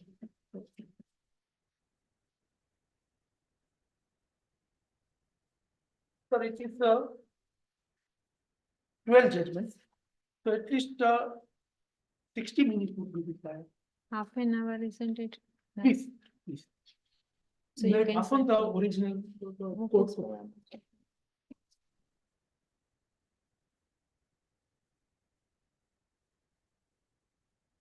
I shall try to go as possible as fast, Your Honor. It's just to save the, I can understand the honorable court has to do many other works there.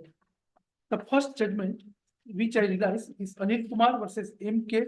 Ayappa, 2013, 10 SCC, page 705.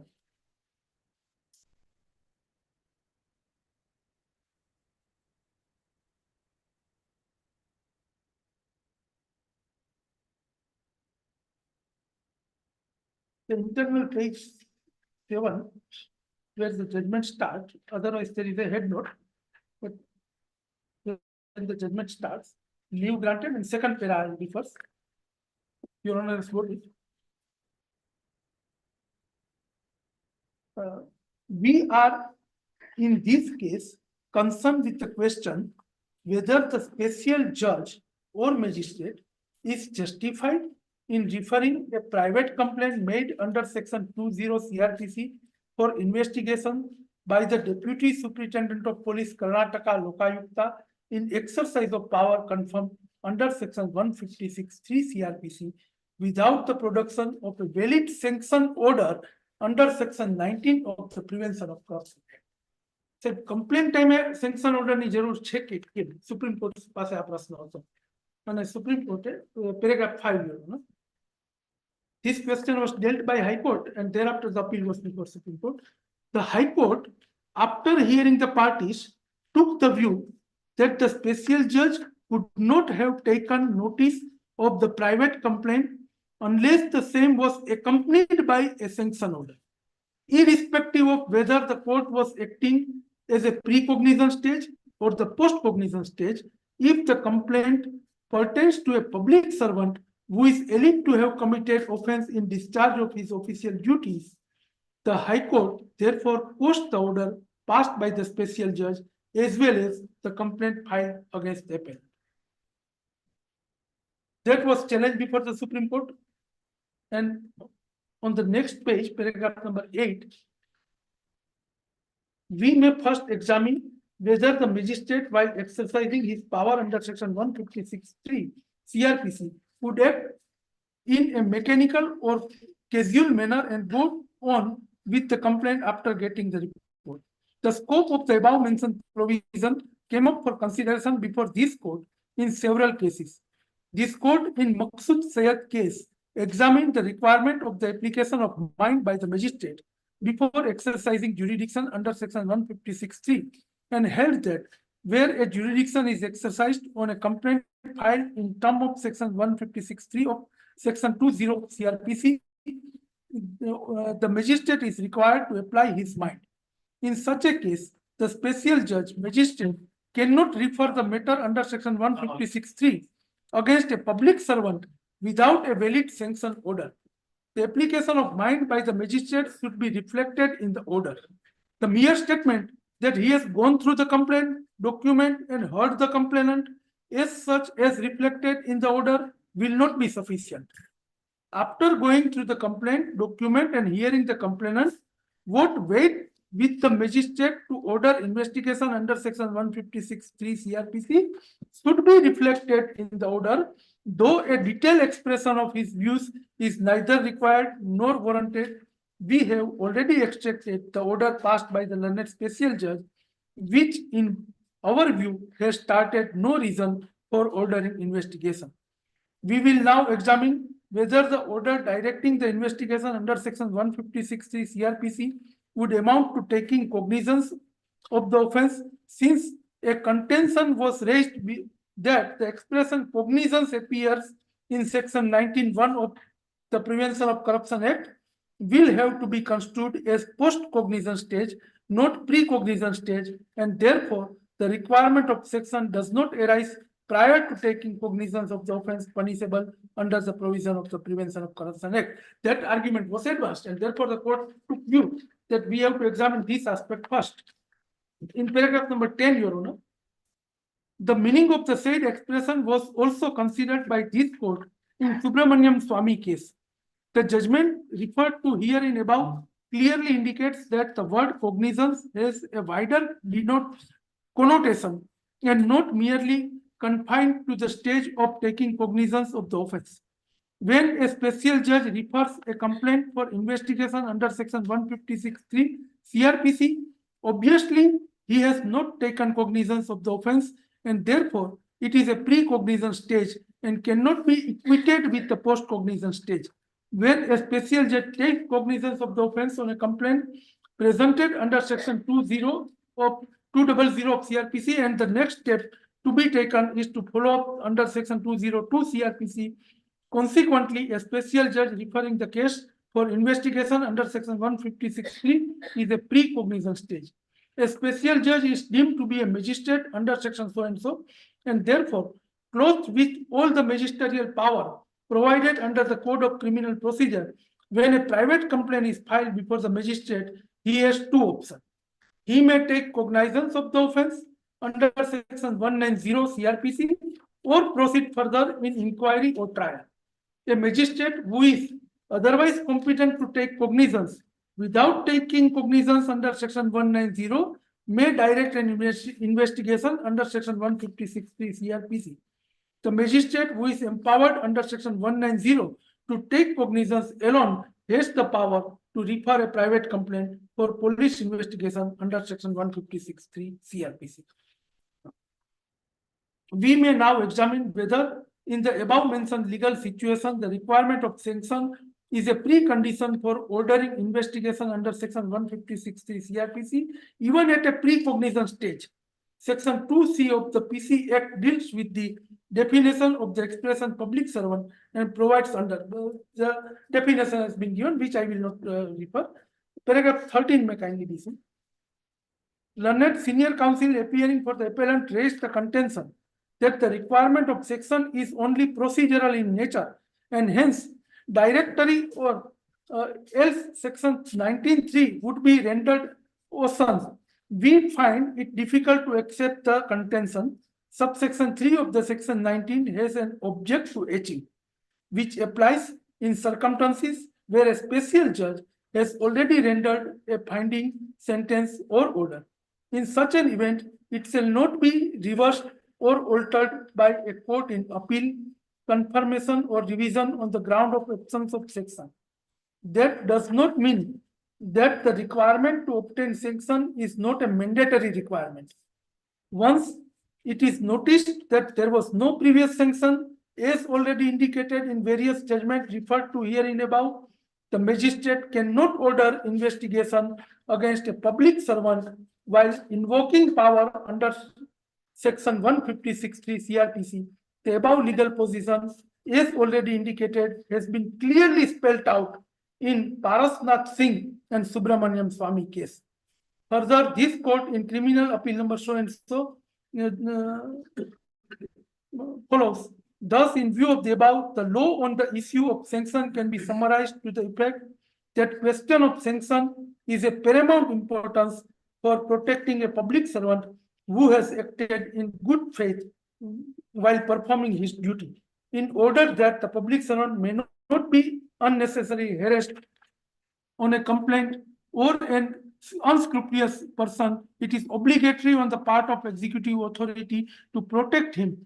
If the law requires sanction and the court proceed against a public servant without sanction, the public servant has a right to raise the issue of jurisdiction, as the entire action may be rendered void ab initio.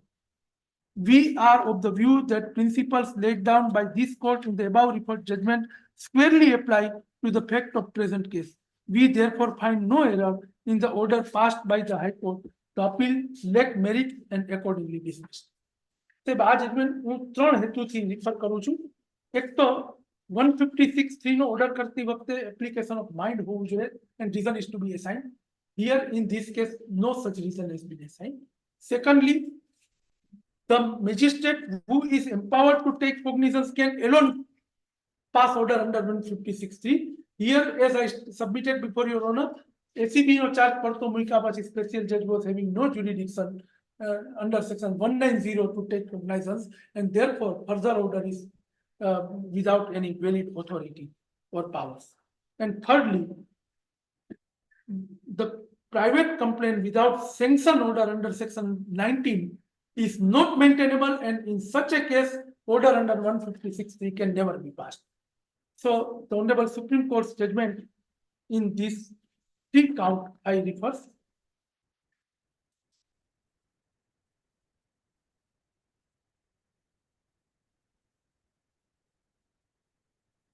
In the second judgment is Maqsood Sayyed case, which is referred in earlier judgment. So I will not take time of Honorable Court by referring that.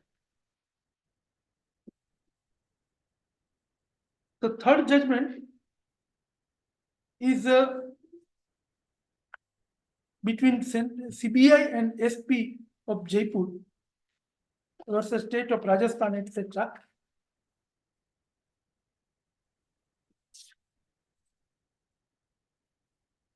Well, I'm sorry, the Maqsood judgment is, Your Honor, relevant only to the extent that particular order for investigation by particular officer cannot be made. That is also observed in Maqsood case. And in the third judgment, the relevant part is paragraph number 5, Your Honor.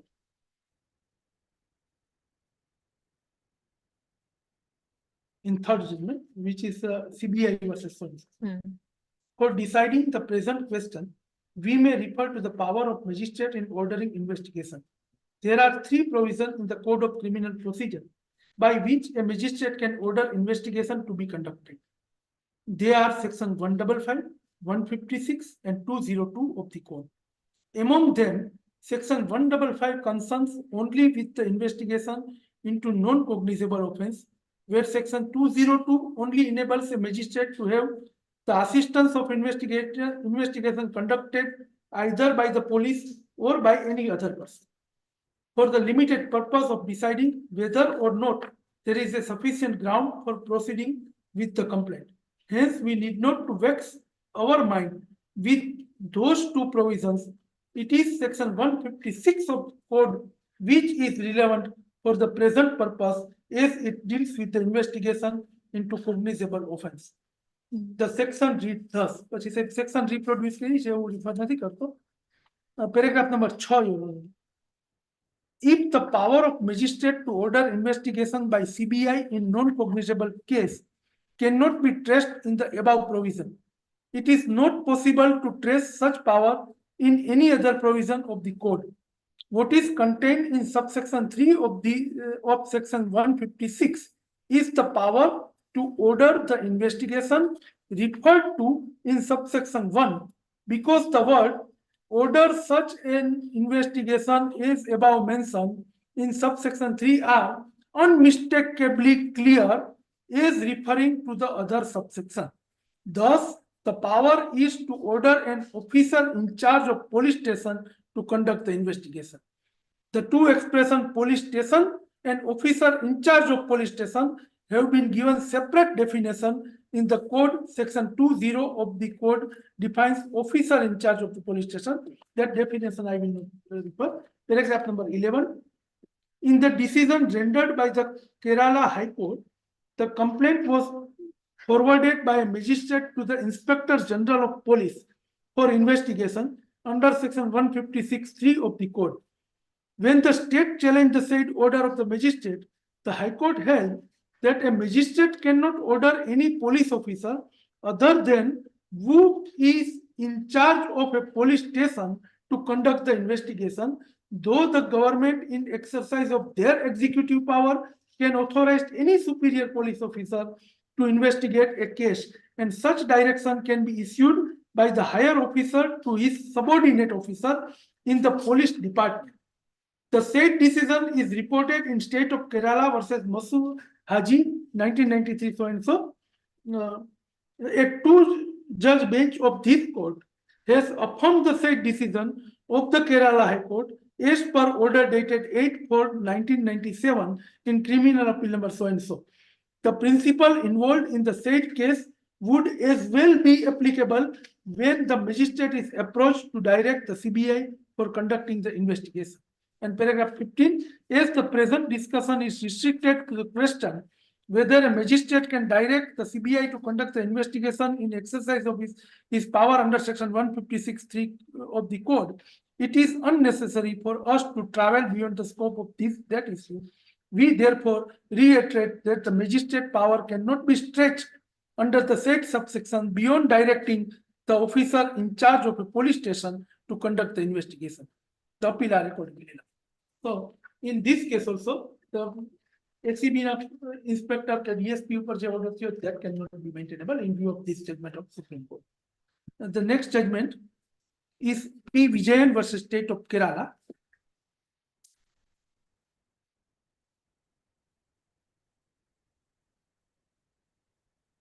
The relevant fourth one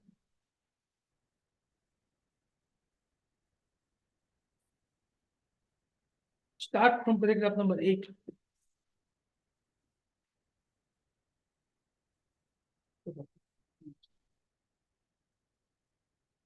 The question arose for consideration in this appeal are whether the appellate established sufficient ground for discharge under section 227 of the CRPC and whether the trial judge as well as the High Court committed any error in rejecting the claim of the appellant.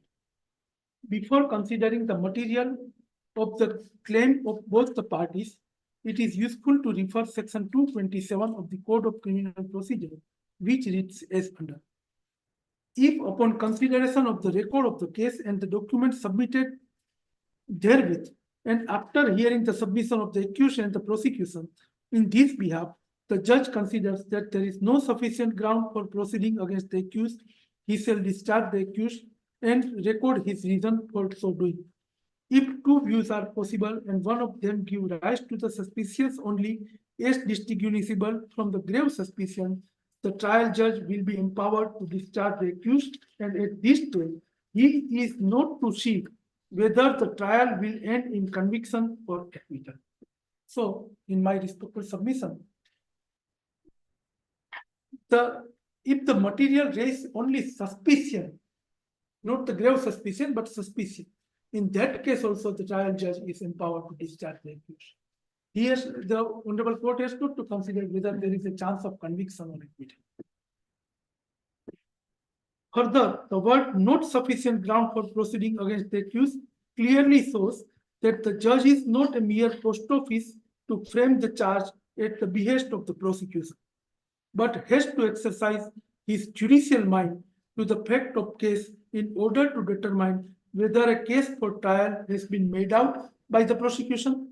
In assessing this fact, it is not necessary for the court to enter into the pros and cons of the matter or into a weighing and balancing the evidence and probabilities, which is really the function of the court after the trial start.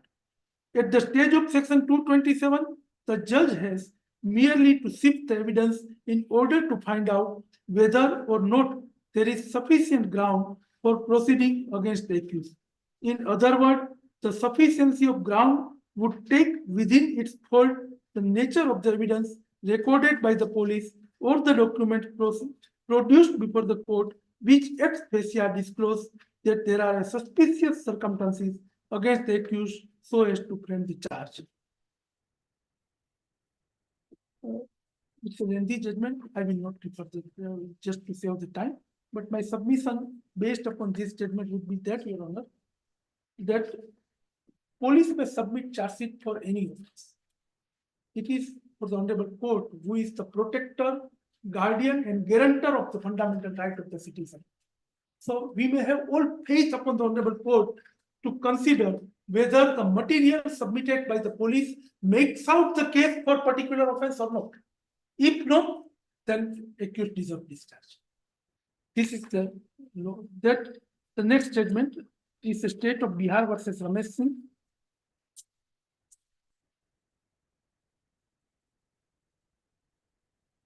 That is also on the same line that what the Honorable Court has to consider at the time of discharge application, and the court cannot act upon the charge sheet submitted by the police mechanically, and court has to apply its own mind. The third judgment, Praful Kumar,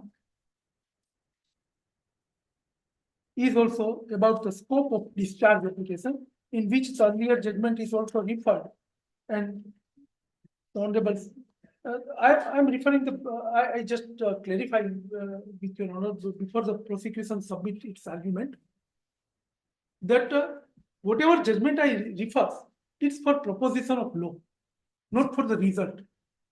In some judgment, the discharge application has been rejected, but the law laid down that is the ratio decidendi, which is the relevant, and therefore I am referring to that.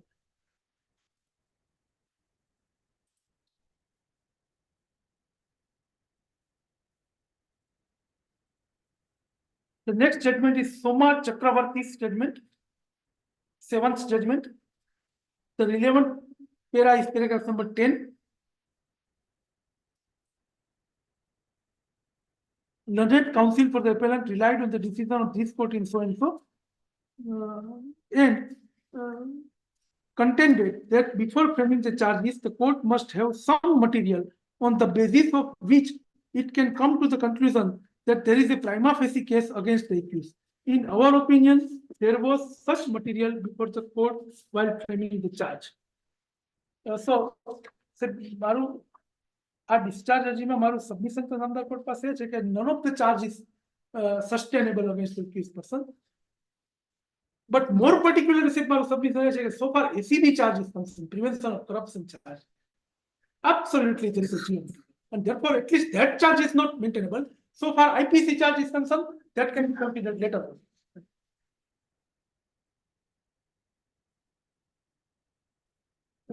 In that case, also, there was allegation of fraud. Paragraph 23 deals with the fraud. And paragraph number 25 is also deals that what is the fraud.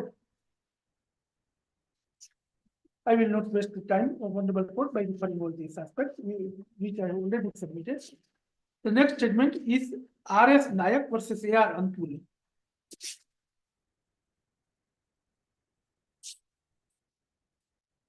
This entire judgment is relevant, Your Honor, because the proposition of law in this judgment, which I realize heavily, is that so far discharge and consideration for charge, that is, I am certainly realized. But in that case, the Honorable Supreme Court has very categorically observed that when the procedure prescribed by law is not followed, then whatever the seriousness of the offense, and whether the order was passed by a highest court of the state or the Supreme Court even, the Supreme Court says that procedure of law is not followed, the order is not sustained. In the Antule case, Your Honor, it was directed that the trial will be conducted by the High Court. And High Court started the trial, and ultimately, this, after it's a very lengthy judgment, after referring all earlier judgment, Supreme Court came to the conclusion that the procedure of law is required to be followed. And paragraph number 33 is also relevant. In that, it is on the last page of that judgment, Your Honor. Paragraph number 33. We have no intention to make anything final at this stage, except that the prosecution for the offense under section 384 IPC must fail. Any observation made by us in any part of our judgment is confined to the question as to whether charge should be framed and or the order of discharge should be upheld. Even where we have said that a charge is to be framed, the position is that a prima facie case has been made out which is open to be rebutted by respondent. The learned trial judge is therefore free to come to his own conclusion on the basis of the evidence which is already on record and which may be laid before him by the parties when the trial proceeds after the framing of charge, and we will decide whether the charge against the respondent are made out or not on the basis of entire evidence. So, in this judgment, the Honorable Supreme Court, akho case discharge na kare. But section 384 is not maintainable. So charge cannot frame for 384. So far, other IPC offense is concerned, it is left upon the trial court. The trial court will decide whether offense is made out or not. So my request to this honorable court would be that if the honorable court come to the conclusion that no charge is maintainable, then I may be discharged. But if the honorable court come to the conclusion that other charges are prima facie made out, but the prevention of corruption is not made out, then the charge under prevention of corruption may be quashed. I may be discharged from that charge, and so far other charges, it may be left upon the concerned trial court. The next judgment on which I realize, that is Century Spinning Mills versus State of Maharashtra.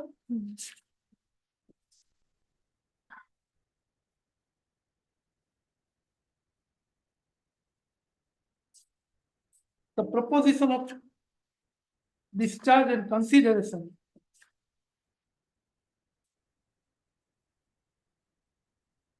that has been discussed.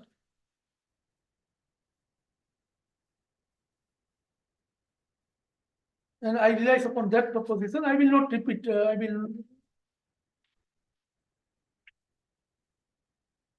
The next judgment is Satish Mehra versus Delhi administration.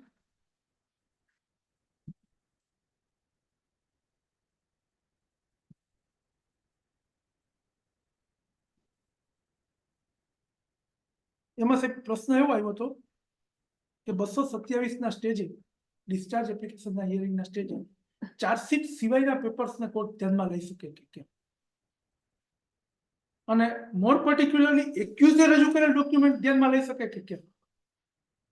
હાઈકોર્ટનો view એવો હતો કે એક્યુઝે રજૂ કરેલ document અથવા chargesheet સિવાયના કોઈ papers court discharge એપ્લિકેશનના સ્ટેજે ધ્યાનમાં ન લઈ શકે. The Supreme Court has held paragraph number 12 I will refer to. An incidental question which emerges in this context is whether the sessions judge can look into any material other than those produced by the prosecution. Section 226 of the code obliges the prosecution to describe the charge brought against the accused and to state by what evidence the guilt of accused would be proved. The next provision enjoins on the sessions judge to decide whether there is a sufficient ground to proceed against the accused. In so deciding, the judge has to consider the record of the case and the document produced therewith. He has then to hear the submissions of the accused as well as the prosecution on the limited question whether there is a sufficient ground to proceed. What is the scope of hearing the submissions? Should it be confined to hearing oral argument alone? Similar situation arises under section 239 of the code, which deals with the trial of warrant case on the police report. In that situation, the magistrate has to afford the prosecution and the accused an opportunity of being heard, beside considering the police report and the document sent therewith. At these two stages, the code enjoins on the court to give audience to the accused for deciding whether it is necessary to proceed to the next stage. It is a matter of exercise of judicial mind. There is nothing in the code which shrinks the scope of such audience to oral argument only. If the accused succeed in producing any reliable material at that stage, which might fatally affect even the very sustainability of the case, it is unjust to suggest that no such material shall be looked into by the court at that stage. Here the ground may be any valid ground, including insufficiency of evidence to prove the charge. The object of providing opportunities to answer. So, proposition of discharge has been considered, and paragraph 24, after adverting to the above aspect, the bestowing of the anxious consideration, we unhesitatingly reached the conclusion that there is no sufficient ground to proceed to the charge in the case. We therefore post the proceeding and charge them by the session stage. And the next judgment is State of Madhya Pradesh versus Chitra Sahai.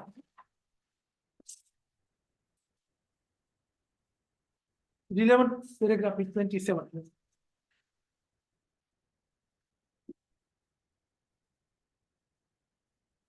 In this case, the probative value of the material on record has not been gone into. The material brought on record have been accepted as true at this stage. It is true that at this stage, even a defense of an accused cannot be considered, but we are unable to pursue ourselves to agree with the submission of Mr. Tulsi that where the entire material collected during investigation have been placed before the court as part of charge sheet, the court at the time of framing the charge could only look to those material whereupon the prosecution intended to rely upon and ignore the other which are in favor of the accused. The question as to whether the court should proceed on the basis as to whether the material brought on record, even if given face value and taken to be correct in their entirely disclosed commission of an offense or not, must be determined having regard to the entirely of the material brought on record by the prosecution and not on part of it. If such a construction is made, subsection 5 of section 173 of the Code of Criminal Procedure shall become meaningless. The prosecution having regard to the right of accused to have fair investigation, fair inquiry, and fair trial as enumerated Article 21 of the Constitution of India, cannot at any stage be deprived of taking advantage of the material which the prosecution itself has placed on record. If upon perusal of the entire material on record, the court arrives at an opinion that two views are possible, charges can be framed. But if only one view is possible to be taken, the court shall not put the accused to harassment by asking him to face trial.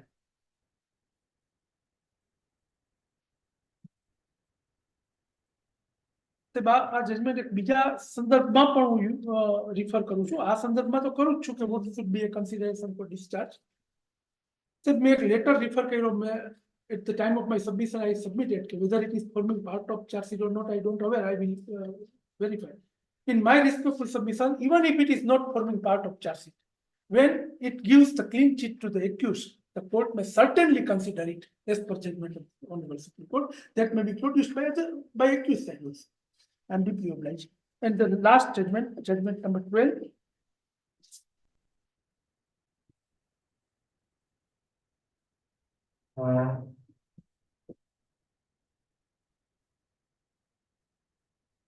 Paragraph number 12 on internal page number 80.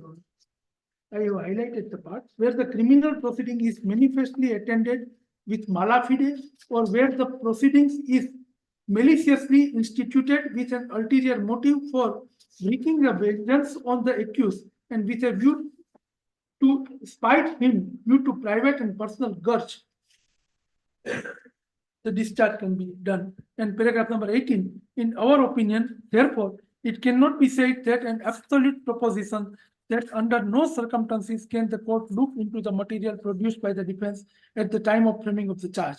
Though this could be done in very rare case, where the defense produced some material which convincingly demonstrate that the whole prosecution case is totally absurd or totally concocted, we agree with Sri Lalit that in some very rare case, the court is justified in looking into the material produced by the defense at the time of framing of the charges, if such material convincingly establishes that the whole prosecution version is totally absurd and prostitutes or concocted. So these are the judgment on which I realize that I am deeply obliged for this hearing.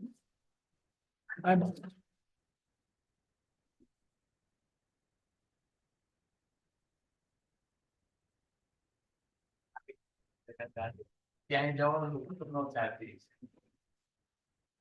આંગળી મારે ખરેખર ક્યારે કરશો? ગમે તે તારીખ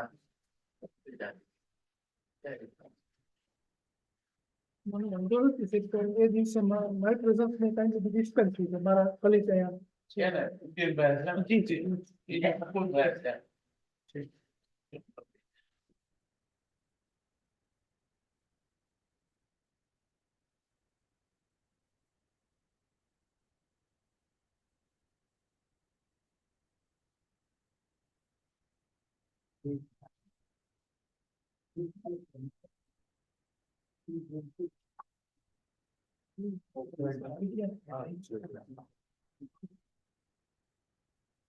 તારીખ રાખવી.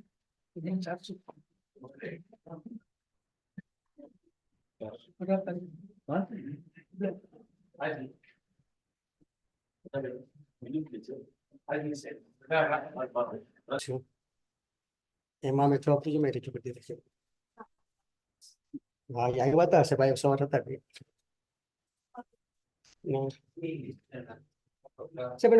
એના આવ્યા છે ફોટો છે ને ભાડાના લાઇટ બિલ છે એનો વધારો માંગ્યો છે એના માટેનું રિવિઝન છે.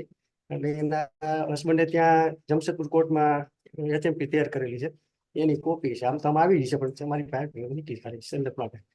એના હસબન્ડે બીજી પત્ની કરેલી છે એના સાહેબ ફોટા છે. એનું મકાન છે એનો ફોટો, એનું જે પોતાનું મકાન છે ને એની દુકાન છે. આવકના આધારે સાહેબ એનું રિટર્ન કઈ રજૂ થયું નથી, અમે કઈ રજૂ કરી. આ જે ભાડે મકાન વાળ્યા છે એનું છે લાઇટ બિલ ના છે. બાકી તો ત્યાંનું જમશેદપુર કોર્ટની અરજી છે.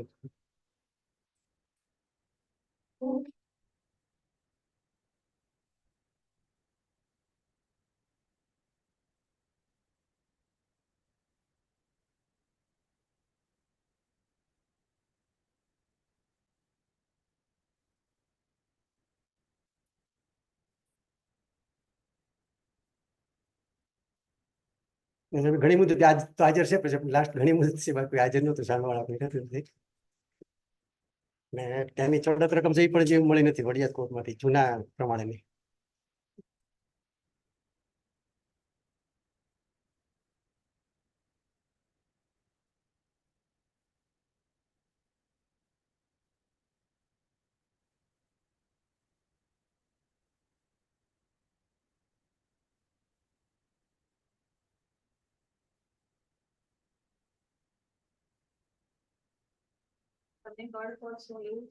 હા સાહેબ એમાં કારણ કે સાહેબ મોંઘવારીનું સૂચકાંક એ જોવાનું છે અને 4 વર્ષ પહેલાની છે તો અત્યારના ભાવ પ્રમાણે ભાવ વધારો જે કઈ થતો હોય મોંઘવારીનું ભથ્થું વધારવું.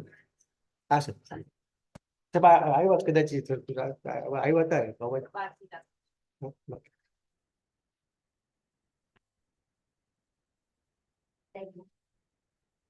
સાહેબ એક રિક્વેસ્ટ છે સાહેબ અત્યારે સાહેબ એને આપને કેવું છે તમારે.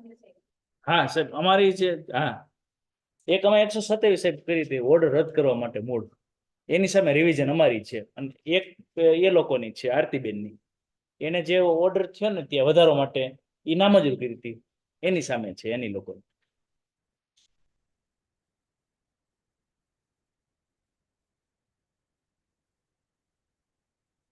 જી સાહેબ આ અરજી જે મૂળ હુકમ રદ કરવા માટેની છે 26-24 સાહેબ, એમાં મારી રિવિઝનમાં સાહેબ આ કામે સાહેબ અમો અરજદારના આ કામના સામાવાળા સાથે તારીખ 28/2/17 ના રોજ છૂટાછેડા થઈ ગયા છે. છૂટાછેડા થયા ત્યારે છૂટાછેડા લેખમાં જ અમને એને લખી આપ્યું હતું કે તમામ પ્રકારના ભરણ પોષણથી માંડી તમામ પ્રકારના એના જે હકો છે એ કાયમિક માટે જતા કરેલ છે અને સ્વીકાર્યું છે. અને જે છૂટાછેડાનો લેખ છે ને એ સાહેબ એમ કે છે કે ભાઈ જબરજસ્તી, તો એ બાબતે કોઈ આજની તારીખમાં કોઈ જાતની અરજી કે એવો હુકમ નથી. અને એ જે છૂટાછેડા સાહેબ થયા છે એ સાક્ષીઓની હાજરીમાં થયા છે.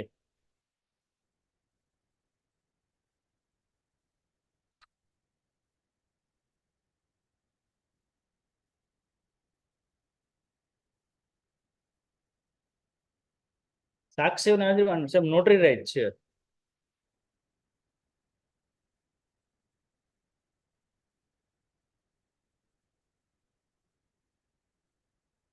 બંને સંતાનો અરજદાર પાસે છે ત્યારે છૂટાછેડા મુજબ જે અમે કીધું બંને સંતાનો અમે અમારા ખર્ચે આવવાનું એવું છૂટાછેડા છે એ અમારો સાહેબ ખર્ચો અમે ભોગવો છે કે બાળકોને મળવા જ્યારે રજા હોય ત્યારે બાળકોને મળવાનું થાય સામાવાળા આરતીબેનને ત્યારે અમે ખર્ચો અમે ભોગવશું.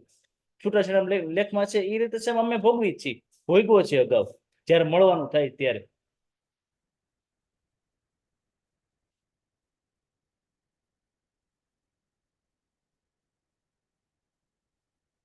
સાહેબ આમાં બંને પક્ષ બંને અરજદાર તથા સામાવાળા સાહેબ જ્યારે છૂટાછેડા થઈ ગયા હોય અને પોતાની રીતે ભરણ પોષણના તમામ હક જતા કર્યા હોય ત્યારે સાહેબ આ કામના જે સામાવાળા છે એ ભરણ પોષણ અમો અરજદાર પાસેથી લેવા હકદાર બનતા નથી, જેથી સાહેબ આ કામે જે અમારી રિવિઝન અરજી છે મંજૂર કરવા વિનંતી છે. જી છે, બેમાં સેમ દલીલ છે.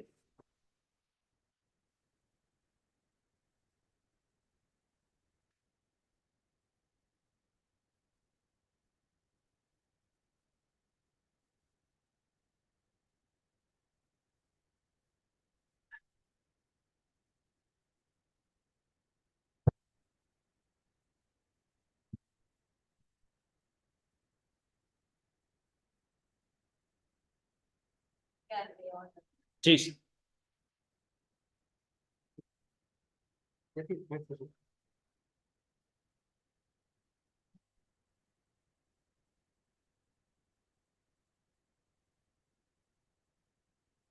સાહેબ સિરિયલ નંબર 17 ઉપર છે, એમાં અમારી ટાઈમ લિમિટ જે છે એ 6 તારીખ પર પૂરી થાય છે. સાહેબ આમ તો સામાવાળાને બચી ગયો. હાજી સાહેબ, કન્વેક્શન અપીલ છે. જી સાહેબ. Yes sir. આઈ મોકલે સાહેબ, બાકી રાખવા માટે રિક્વેસ્ટ છે. સિનિયર અત્યારે ડિપોઝિશન લે છે, તો હું એની સાથે બોલે છે.